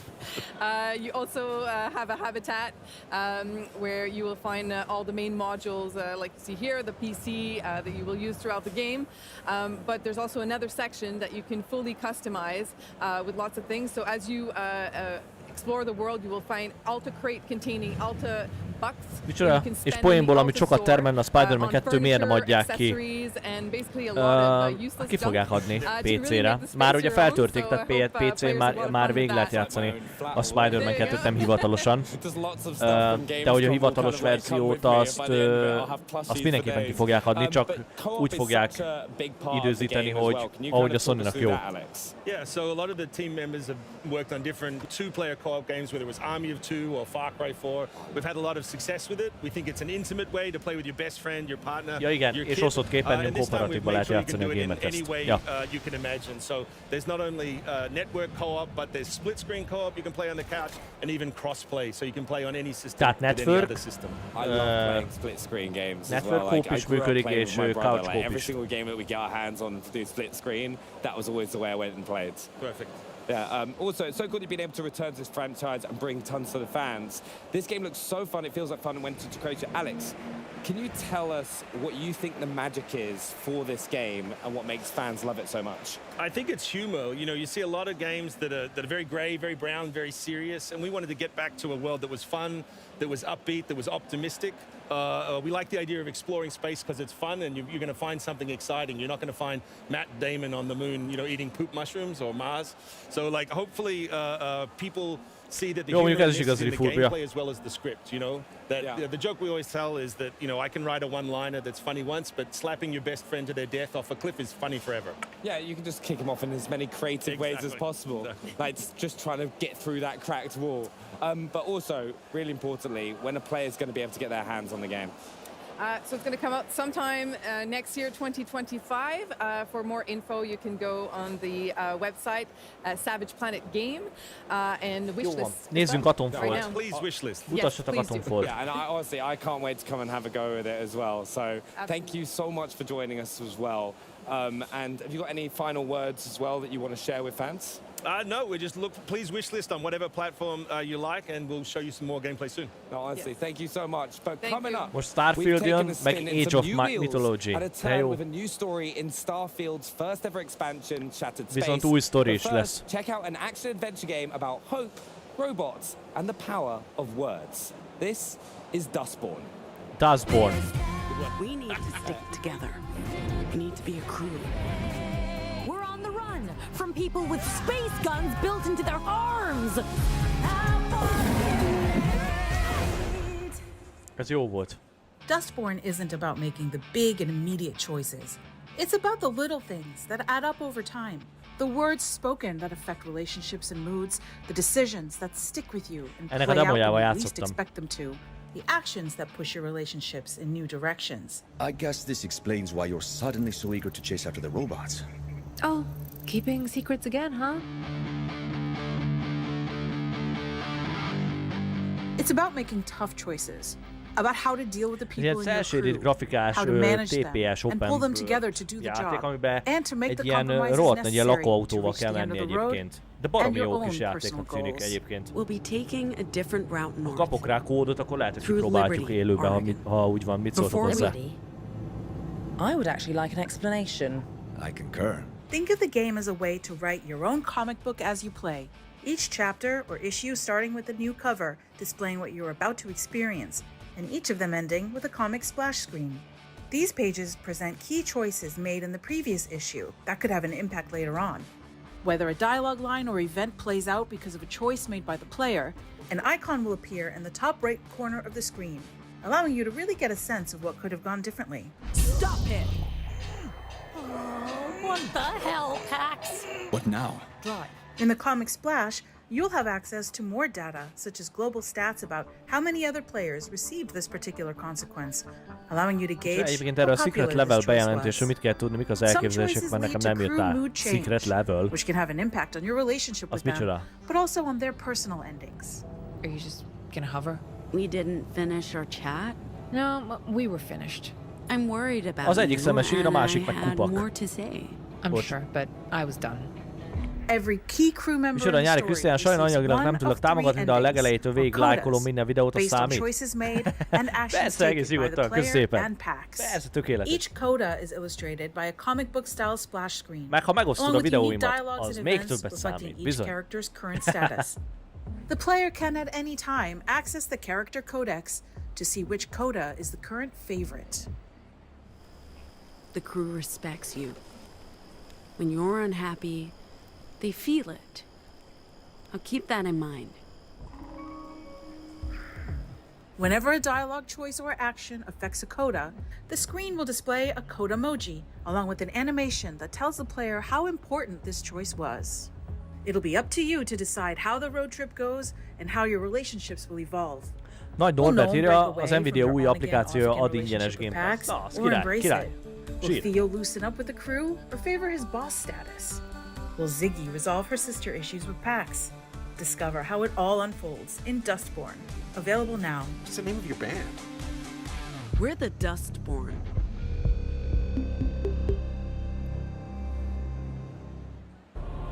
There is a dream that haunts me. Az mi? A most dreadful nightmare, truly. What? It tears at me. What? The fortress of stone and valor, which I struggled to build, evolved, is now slowly crumbling into ruin.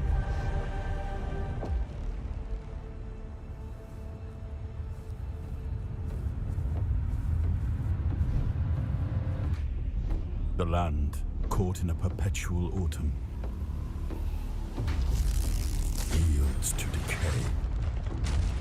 Ja, értem, Viktor, mit mondasz. Igen. Na, az lesz. Értem, mit mondasz, amit Tim Miller rendez, aki a Love, Death and Robots-okat is, és Netflixre készítette azokat. Igen, szóval az arról fog szólni, most már vágom, csak hirtelen nem ugrott be, igen. Szóval az arról fog szólni, hogy minden, ugye ez egy ilyen sorozat lesz, és mindegyik rész különálló történetet fog elmesélni, és különálló játék karakterek fognak benne szerepelni. Szóval valójában egy olyan sorozatot kapunk, amiben lehet, hogy benne lesz az egyik jelenetben mondjuk Kratos, aki mondjuk a, mit tudom én, Assassin's Creedből Ezioval fog küzdeni. Most mondtam egy példát, de amúgy most komolyan. A másikban benne lesz mondjuk, mit tudom én, a Dragon Ballból, mit tudom, Goku, akiben a Pokémonból, mitől Pikachuval fog sétálni valamerre, és arról lesz egy történet. Szóval valójában így kell elképzelni, hogy ilyen játékokból, tehát inkább játékokból lévő karakterek lesznek egyberakva, és arról egy külön történeteket fognak elmesélni. Ja, TAINTED, GRAIL, Fall of AVALON. Oké. De várjatok, mi ezzel játszottuk a múltkor, nem? Vagy én ezt megkaptam. Amúgy nem volt rossz játék. It's one of my favorite massive open world space adventures, and it's just got its first ever Na, jön a expansion Starfield. coming up. Az Indiana Jones is kezdetben leak volt, sokan mondták, hogy Xbox úgyse adja ki PS-re, az bejelentették, mert 5000 forintos Game Pass nem jön vissza, több mint 100 millió fejlesztési költség. Amúgy igen. Awesome, it's lovely to speak to you today. Ja. So let's chat. Na, Starfieldnek jön a következő DLC-je, a Shattered Space. És még jármű is lesz benne bizony. I can. So we released the Rev 8, super excited. The team is so happy to have this new element that adds to planet. Ezt úgy hívják a csávot, hogy Bárány Timon? So, you know, we have these dynamic worlds with, you know, dense terrain, lots of very interesting obstacles, and like now those worlds are our playground to drive around. Ja, brutális lesz egyébként, nagyon várom azt a sorozatot, ezt a... sorozatot, hát mondjuk igen. Állati jól hangzik, mondom, full játék karakterek. Halo-ból Master Chief vs, mit tudom én, Alien vs Predatorból mondjuk az Alien vagy a Predator ellen, meg ilyenek lesznek, szóval mondom, tehát, hogy nyilván így kell elképzelni, most nem ez lesz, csak hogy valami hasonló. Ja.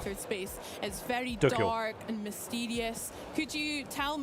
Tetris játékot várok, 4K-ban szeretném játszani. Igen. Yeah, so I think there's a hopeful optimism in the giant sprawling adventure of Starfield. You go to a lot of different locations, you meet a lot of different types of people. Jó sapkája csávónak, ja nem? And Shattered Space, that tone, that mood, we were able to sort of distill it down and focus it into a location around Dazra City. So like we get to meet that new house room, the people there. There's a moment of strife that they had. We get to experience that with them now. Yeah, they sounded a bit intriguing, shall we say, in the footage that we saw last night. So can you tell us a wee bit more about the House of Varun and kind of who will be coming across? Én egyébként ezen részét a dolgoknak, amit ír most ugye Armani a kapitány, hogy az Xbox usereket teszi a penész, hogy az Xbox adja majd ki a belsős játékot PS-re. Én ezeket amúgy sose értettem, szóval ha most van egy PlayStation-öd, és kiadják a PS játékokat Xbox-ra vagy PC-re, akkor az azt jelenti, hogy te, aki PlayStation-ös vagy, és neked megvannak ezek a játékok, és gyönyörű szépen viszi a konzol, és egy borzasztóan jó élményt adott, és neked ez megvan, és kijátszottunk már mondjuk egy éve, akkor onnantól kezdve ez a játék értékét veszíti azért, mert kiadták másik platformra is. Akkor az a játék már nem ugyanaz lesz? Akkor már nem is élvezted a játékot, meg nem úgy állsz hozzá? Szóval én ezen részét sose értettem, de ugyanez ugye nyilván, hogyha most én PlayStation-ről Xbox-ra, Xbox-ra PlayStation-re, vagy akármelyik konzolról PC-ről beszélünk, tehát ha van egy játék, és az jó, akkor az mindegy, mire adják ki, vagy exkluzív, vagy nem, ugyanúgy egy fantasztikus játék lesz. Hogy Kratos megnézem, hogy Joel-lel zombikat ölnek. Igen, az vicces lenne. Én 4K-s malmozós játékot szeretnék, vagy gombfocit. Igen. Jármű már van benne tegnap este, illetve Xbox Series S is megkapta a performance módot. Na, király, és egyéb grafikai dolgokat. Tehát most már Xbox Series S-en is most már tartja a 30 FPS-t performance módba. Viccelek, jó, nyilván viccelek. De az jó, az király egyébként, ez tök jó. And drive it there as well. But like we support, I think that's one of the great things about our games is we always support any type of play style. So it's like you can play with it, you can play with it. De a Xbox játékokat kiadják PS-re, miért vegyél Xboxot? Én ezt értem, de már jó régóta teljesen fölösleges úgy Xboxot venni, hogyha van mondjuk egy PC-d mellette. Tehát ha van egy PC-d, akkor akkor úgymond le tudod fedni az Xbox játékokat is, illetve hozzáférsz az Xbox játékokhoz is, és hamarosan az összes PlayStation játékhoz is. Tehát, én nem tudom, tehát bakker játékosok vagyunk, nem? Tehát, hogy most ha egy játék jön mindenre, az igazából mindenkinek jó. Minél többet tudnak belőle eladni, és minél több ember tudja megvenni, és minél több emberhez jut el, aki minél több ember minél több ember leli örömét benne. Ez szerintem nem probléma. Szerintem ez egy olyan dolog, hogy maga a felfogás szerintem rossz. Ezt tudjátok, ez az, hogy én Xboxos vagyok, a kücsök PlayStation-ös ne kapjon semmit. Miért? Tehát, hogy miért? Tehát... Vagy PlayStation-ös vagyok, az Xboxos ne kapjon semmit. Miért? Tehát...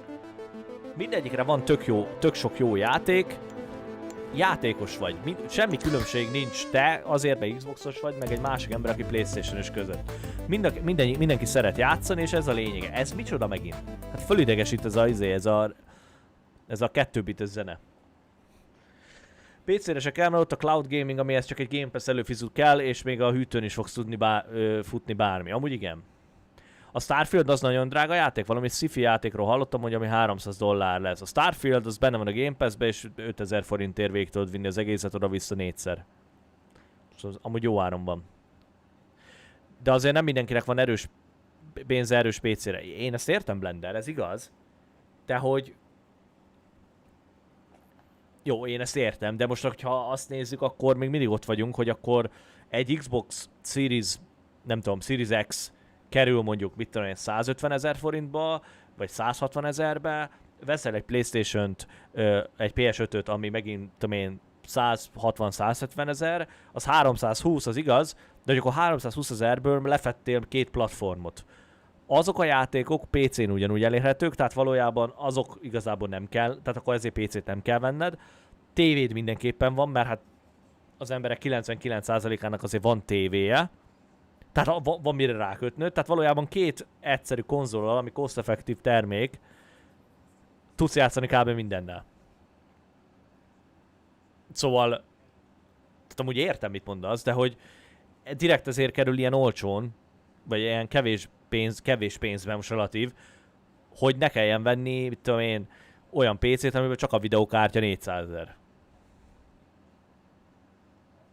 Tehát, hogy ez egy teljesen normális dolog. Hát emberek azért vesznek Nintendót pluszba, hogy legyen mivel játszaniuk út közben. Abban nem gondolnak bele mondjuk, hogy mit tudom én, egy 5 évvel ezelőtti játék és még fulláron megy, ez nem érdekes. Vesz mondjuk 100 000 forintért egy Nintendót, Nintendo Switch-et, azért, hogy utána 3 játék az ugyanúgy 100 000 forintba kerül, de az már nem gond, mert ugye 3-szor, mit tudom én, 35 000 forint, vagy 33 000 forint, vagy 34 000, az nem olyan sok, de egyszerre 100 000 az sok.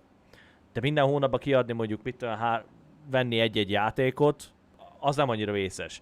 Tehát hamar kijön a matek, hogy az meg már több. Szóval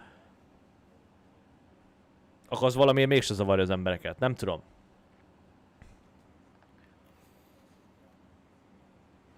A Starfieldből adtak el a 9. legtöbbet tavaly.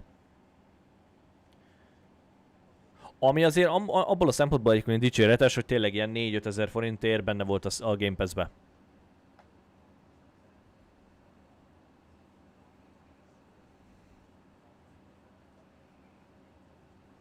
Én PC-s vagyok senki. The envy of its northern neighbors. Scientific progress waits for no one. Wind scale. Everything changed when that bloody atom plant went up in flames. Citizens of Wyndham, there has been an increase in bandit activity outside the village walls. Temporary quarantine, they said? It's been bloody years. They're hiding something from us. Something terrible.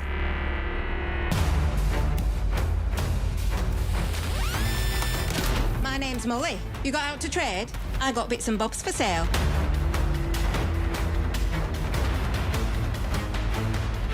Jó, ez jól néz ki egyébként a game. Függetlenül attól, hogy régebbi grafikus engine. It's more dangerous than you can possibly imagine. Azt vágjátok, ez a Sniper Elite-nek a, nem csak a kiadója, illetve a fejlesztő csapatja, hanem még a grafikus engine-je is.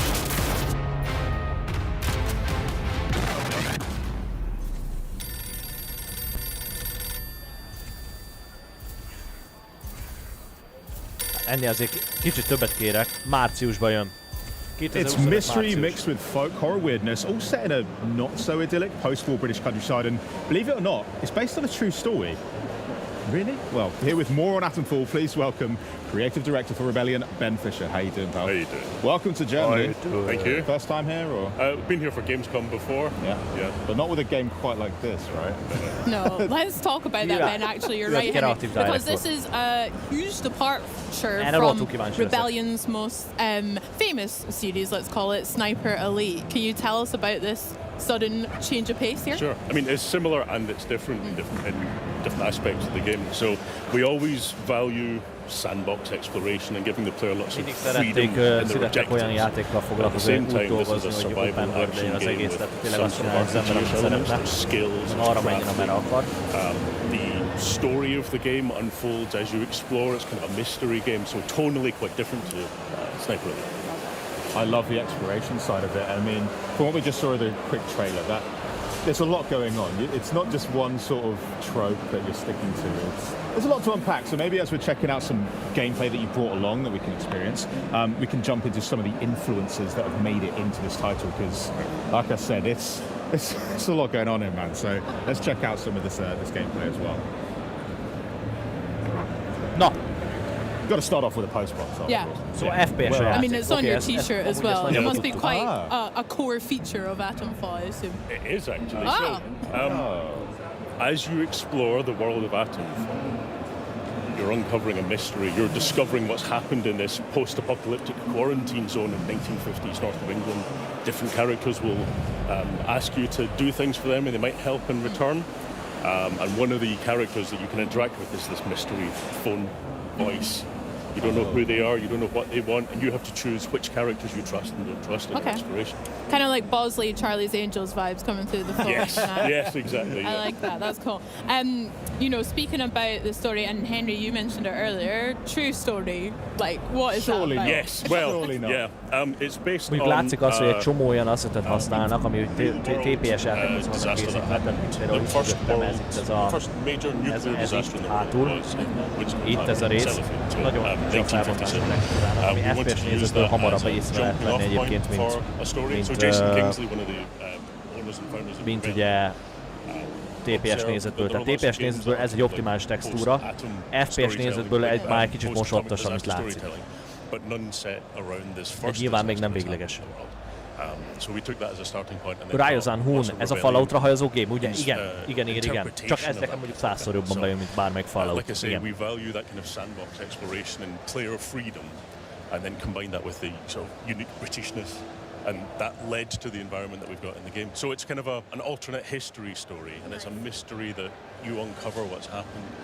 And as part of the process of building that game world, we looked back at 1950s storytelling. So 1950-es éveket próbálják megidézni, csak egy ilyen alternatív sci-fi verzióját. Igen, valószínűleg Sniper Elite-ből van a legtöbb asszet, igen. De ez nem baj. Reference itself, they know the influences that came from it. And at the time, there wasn't a clear distinction between like folk horror and sci-fi and those kind of stories. So it's a blend, it's a natural blend in the storytelling style of the 50s. I love of course, that. you have to chuck some cricket bats in there for good measure. I mean, the combat's pretty crunchy, right? I mean, this is, like you say, a bit of a Cricketütő, mondjuk az oda lehet csapni egy nagyot. Here we're getting right up, even the fact that it's first-person camera. Én nem tudom, igazából nekem mindegy, hogy kooperatív vagy single player, nekem mindegy. Úgyis egyedül fogom játszani 99%-ba. An elite trained sniper, Carl Fairbairn's like a human sniper rifle, right? He knows exactly how to fire a shot miles to take out that one guy. This is a different character in a different situation. We wanted it to be a mystery, so there are no signifiers of age, race or gender for the player character. They're wearing gloves, so you don't know who they are. Their backstory is part of the mystery that you may or may not uncover as you explore. We wanted you to feel more like it's not so much a war zone as a pub brawl. You're desperately attempting to survive. There's not much ammo around. The guns are all rusty because everyone's been trapped in this quarantine zone for 5 years. You're mixing melee and ranged combat. You can throw your melee weapons. Azt mondja, hogy ebbe is volt ebbe a játékban karanténzóna, és 5 éve már itt rekedtek az emberek ennél a részén. Desperately for resources. So there's a real kind of tension as you play, which is very, very tonally different to Carl, who's calm and controlled and reads an entire situation before he decides what to do. I think we can definitely get on board with the pub crawl element. My entire playthrough is a scene from Kingsman, basically, and it's gonna feel good. It's gonna feel Raimund Janis Bra, melltartó. Szia Raimund! He's an iconic character. What about the characters in Atomfall? Are player characters and maybe so much. Szia Raimund, köszönöm szépen, jól. Minden szuper. Lassan megyek vissza dolgozni. De úgy minden rendben. Szóval lehet benne craftolni is, oké? But as you explore the game world, different characters will ask you to help uncover the mystery of what happened in the Windscale plant and maybe ask you to Miről maradtál? Hát kb. Semmiről, csak 2 óra ment el a Skyfall eddig. De úgy vicces félretéve most megy az Atomfall, amit nagyon várok. Meg láthattunk egy nagyon jó gameplayt a Stalkerből, korom sötét, amiből semmit nem láttunk. Illetve beszéltek a Xbox kontrollerekről, hogy aki mozgássérült, hogyan tudja használni. De kaptunk pár olyan játékot, ami olyan semmilyen volt igazából. Megmutatták, hogy a Diablo Immortals-szal hosszú távra terveznek, de nagyjából ennyi. Rewards for observing and choosing what to do. So there's lots of tropish characters, lots of kind of characters that fit this world of being És vannak hírek arról, hogy a PlayStation-nek elég erős éve lesz jövőre, és szeptemberben lehet számítani a PS5 próbajelentésre. Igen, én is olvastam valamit, hogy érkezik. Nem értem teljesen azért, hogy miért, mert hogyha annyival lesz erősebb, mint mondták, az nem lesz olyan erős, mint aminek kéne lennie. Szóval nem tudom, nem teljesen értem a lényegét a PS5 Pro-nak, mert hogyha ugyanúgy RDNA 3 chip van benne, mint a mostaniakban,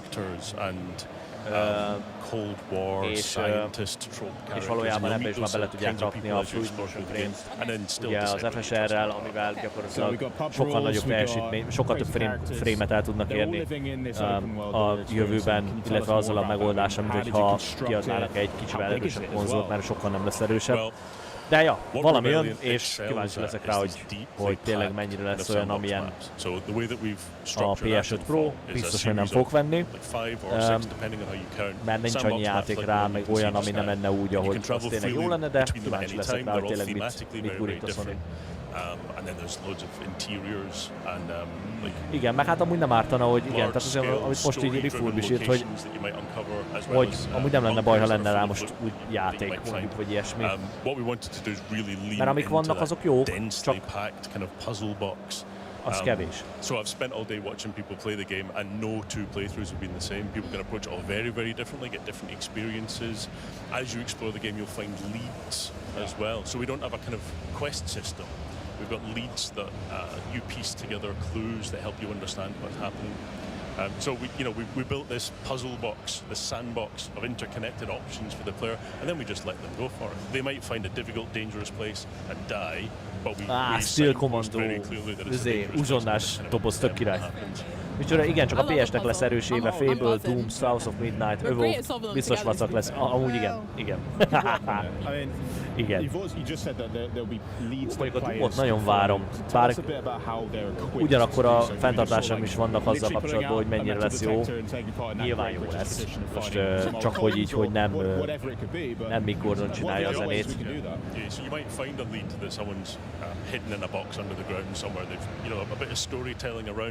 Armádi kapitány. Előbb írtam, hogy a játéktéren elég erős éve lesz a PlayStation-nek, elég sok cím van 2025-re datálva. Legyen úgy. Legyen úgy. Jó lenne. If you do some trade with them, they might get friendly to you and give you a lead. You can also have conversations with characters, and if you choose the right choices, you might get some more information from them. The way that we've approached those is the same kind of high-stakes player freedom. So you can get the conversation wrong, right? You're not working your way down a list of conversation topics until they grey out and then moving on to the next one.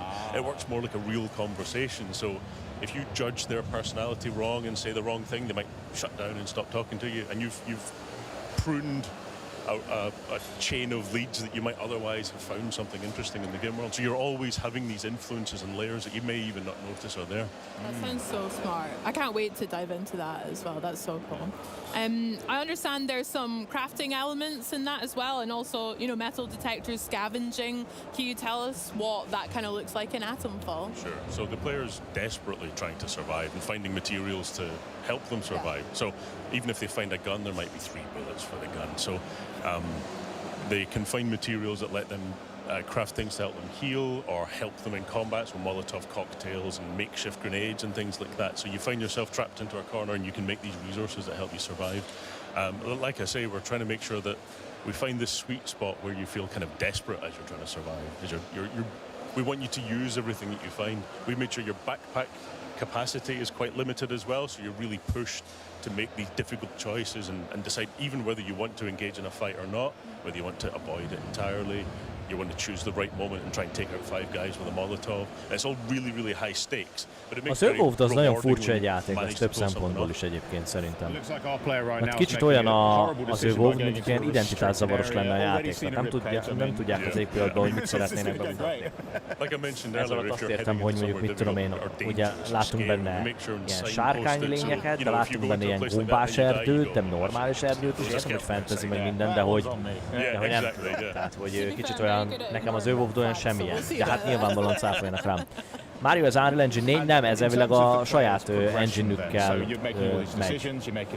Csak egy kicsit, hát nem kicsit, valószínűleg valamennyit gyúrtak rajta. Én úgy tudom, hogy ez saját engine-ük. Bár nagyon jók a geometriák helyenként, amiket néztem. Nem tudom.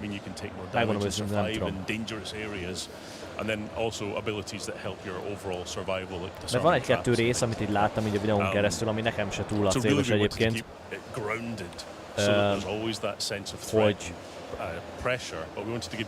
vannak olyan geometriás részek, amik Unreal Engine 5-ben vannak hasonló geometriák assziteknél, ugyanakkor tehát azért mondom, hogy ezért is nem értem, hogy Unreal Engine 4 nem valószínű, hogy lesz, tehát hogy nem valószínű, hogy Unreal Engine 4 lesz, akkor már inkább 5, de szerintem meg a saját engine-jükkel készítik. De nem tudom, ezt megmondom őszintén, nem tudom. We try and keep it tense the entire way through the game. I was going to say, because there is the sci-fi element, but there's a bit of horror vibes I'm getting too, like. Hogy tetszik az egyébként, hogy fönt, amikor fönn vagytok a felszínen, akkor tényleg normálisan ilyen idilli falu. Jó, hát nyilván hokiütővel ütitek egymást, nyilván. De hogy amikor meg lementek meg ilyen a bunkerbe, vagy katakombában, ott vannak ilyen zombik, meg ilyenek, szóval az mondjuk jó, hogy ilyen változatos a game.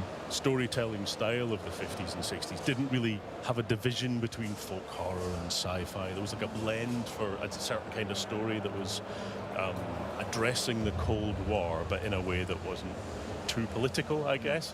So, you know, folk horror stories are about the division between igen, amúgy Péter, amúgy igaz. Igen. Az Evolve olyan, mint hogy keresztezték volna az Oblivion-t és az Outer Worlds-et. Igen. Valami olyasmi, annak a keveréke, vagy valami. Ja. Csak még annál is egy kicsit ilyen semmilyenem. De cáfoljanak rám, bakker, én tök örülnék neki. An atmospheric bunker, like you said as well. Have you got a favorite part of jól néz ki amúgy az Atomfall, baromi látványos. Can share us with? Again, nothing. I'm really pushing it here, but any favorite place to maybe have a picnic or anything minden egyes töltésnél másik pályarészt tölt be, és másról is néz ki. Okay. As the player is starting the game, they're given one lead. A person tells them that the heart of this mystery is a location called the Interchange. So to begin with, you're trying to find this place, and as you make your way in, it's all unpowered, it's been shut down, it's been quarantined, and you push into it and open it up more and more, and it's like an unfurling flower as you find all of these leads that are the heart of the mystery. And the more you find, the more leads there are to find. So you end up in this kind of like snowball effect. He's just picked up a Cornish pasty. Oh yeah, yeah. Stunning. Yeah. This is pre-Greg's era, I suppose. So we'll take what we can get for now. That's brilliant. Mondjuk az Oblivion már sokan szerintem nem is tudják mi az. Én még tudom, nekem nem jött be valamiért. Rajmú, Gyenis, én megyek, kitartás mindkettőtök. Már kösz szépen, Rajmú, szia, további szép napot, ciao ciao. Listen, I've been to the north of England. It's not always this green, so sometimes, yeah, exactly. I mean, I live in London, and it's just grey all the time. So any green I can get is good. But this is the latest on a good day. Yeah, exactly. So, will we see many other types of biomes or environments in the game as well? Yeah. So one example would be there's a woodland nearby, but it has more of a kind of spooky folk horror-ish tone. As you get into it, it feels more mysterious and occult. And there's a group of kind of pagans that if you tread wrong, they'll cut your face off with sickles, you know. Or you can find a friendly character who's sort of part of that group and talk your way into their compound. So we give you all these different options to, you know, for whichever faction there are, ways to befriend them or get in a fight with them. Yeah, I like that as well. Very good. I mean, I think we, especially at Xbox On, are super excited for Atomfall and to check it out and maybe even come across ourselves, because Henry and I and Charlie have actually been scanned into the game, which we're very excited to maybe come across ourselves. Oh, there we are. A csávó meg a csaj. Beszkendelték, és benne lesz a játékban. Maybe not the most flattering, you know, methods of doing it, but what are you actually doing to me there? Because I just signed something and agreed to show up dressed as a big baby, and apparently that's for something. But yeah, no, this is all just a massive scam. I thought so. Yeah, thanks. What is it that you guys have to do to get someone scanned into your games? Because the realism is quite impressive. Sure. So we go through a highly detailed scanning process of every angle of your face and different configurations. So we get wrinkle maps. Nem tudom, hogy miért top 25 reklámot, kajak nem vágom, az azt mondom. Tehát nem én szabályozom a reklámokat, fogalmam sincs. So they're all assembled by character artists and rigged so they can animate.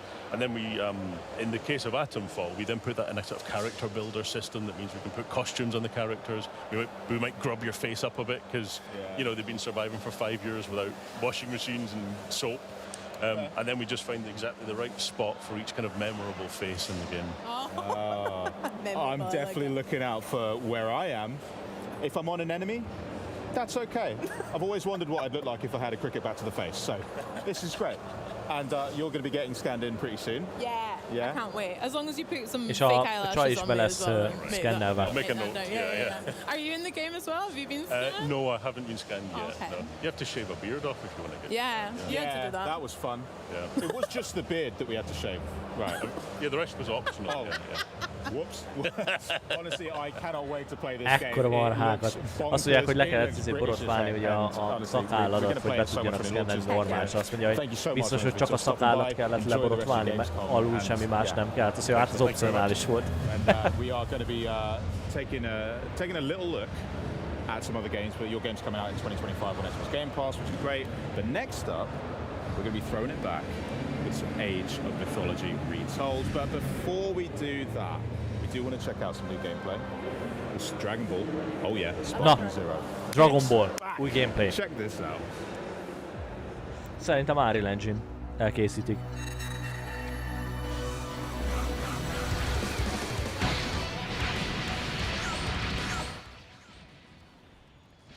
Kicsit halkítok rajta.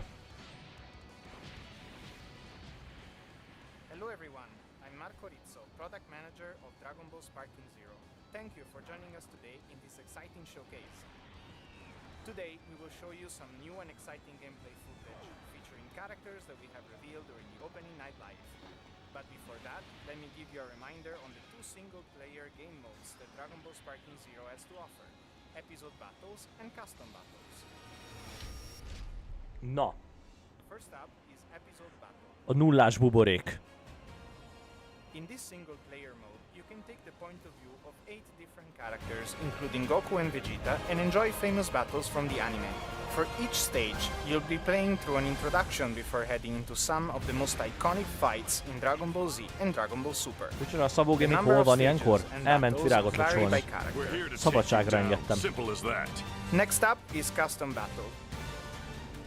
In this mode, players fight in battles that each have their own original scenes. Some battles will also have different victory conditions, and some might even have event cutscenes pop up midway, so you'll be able to enjoy battles different from the norm. Using edit mode, you'll be able to freely set the characters to be played, as well as the pre-battle and post-battle cutscenes, in order to make your own original battle. What you've made will be able to be uploaded and viewed online for the whole world to play, so hope you enjoy sharing the battles and situations that you have created.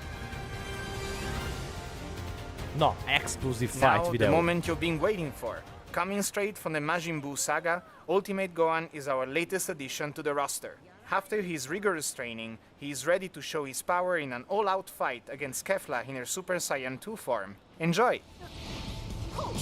Jó, csilis pap után én is így érzem magam, hogy ezek kigyulladnak. Bocs.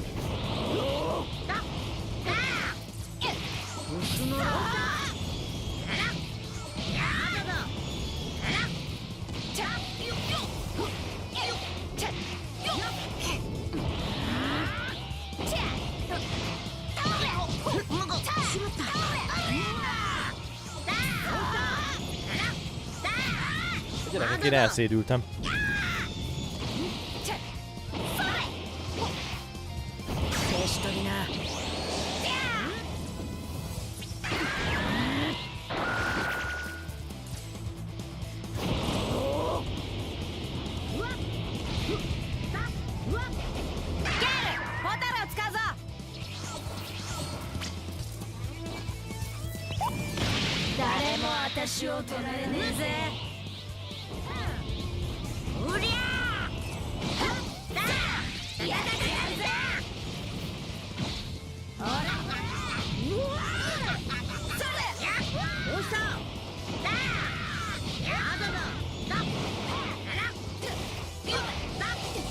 Ha valaki adna nekem most 5 millió forintot, csak 5-öt, és azt mondaná, hogy mondjam meg, hogy mi történik a képernyőn, nem tudnám. Nem tudnám megmondani.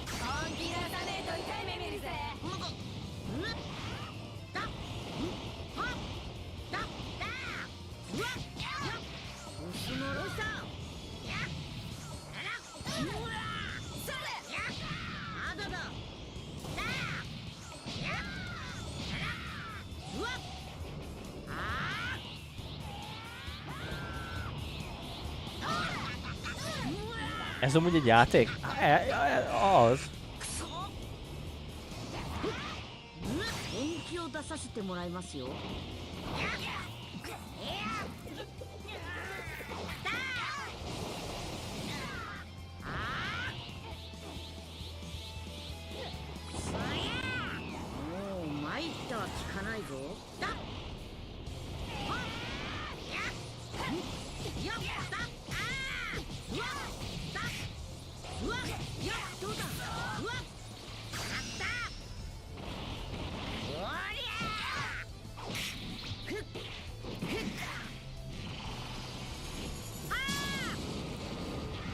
Én azt értem, hogy verekedős, de ebből te mit látsz?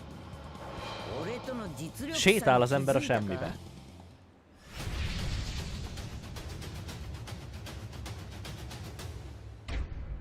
Már nagyon várom.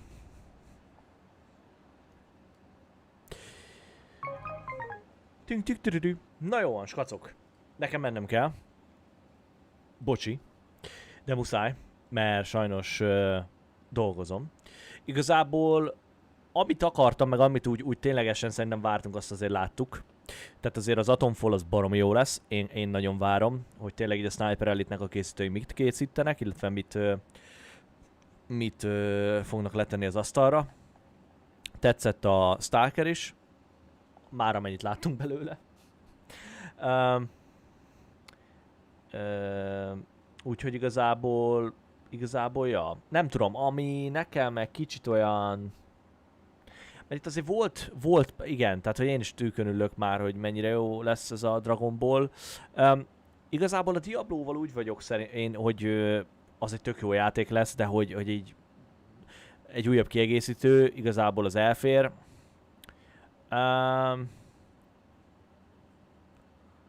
Igen, most csak így próbálom megtalálni azt, hogy... Indiana Jonesról ugye nem kaptunk, az majd talán szerintem holnap lesz, elvileg.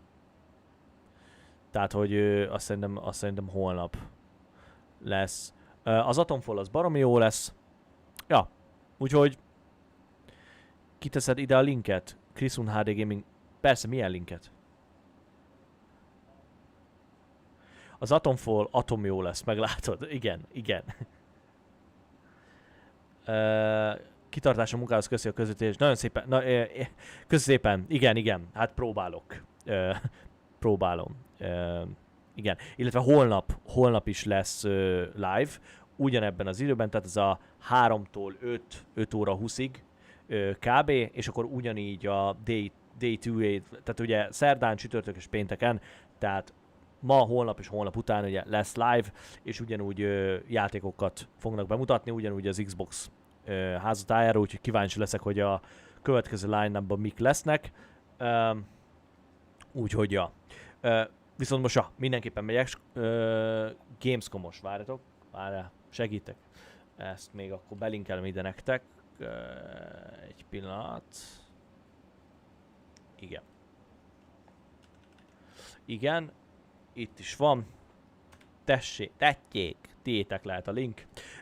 Úgyhogy ja, köszönöm szépen, hogy itt voltatok, és akkor holnap találkozunk. Guten Arbeit, ja? Natürlich. Szevasztok.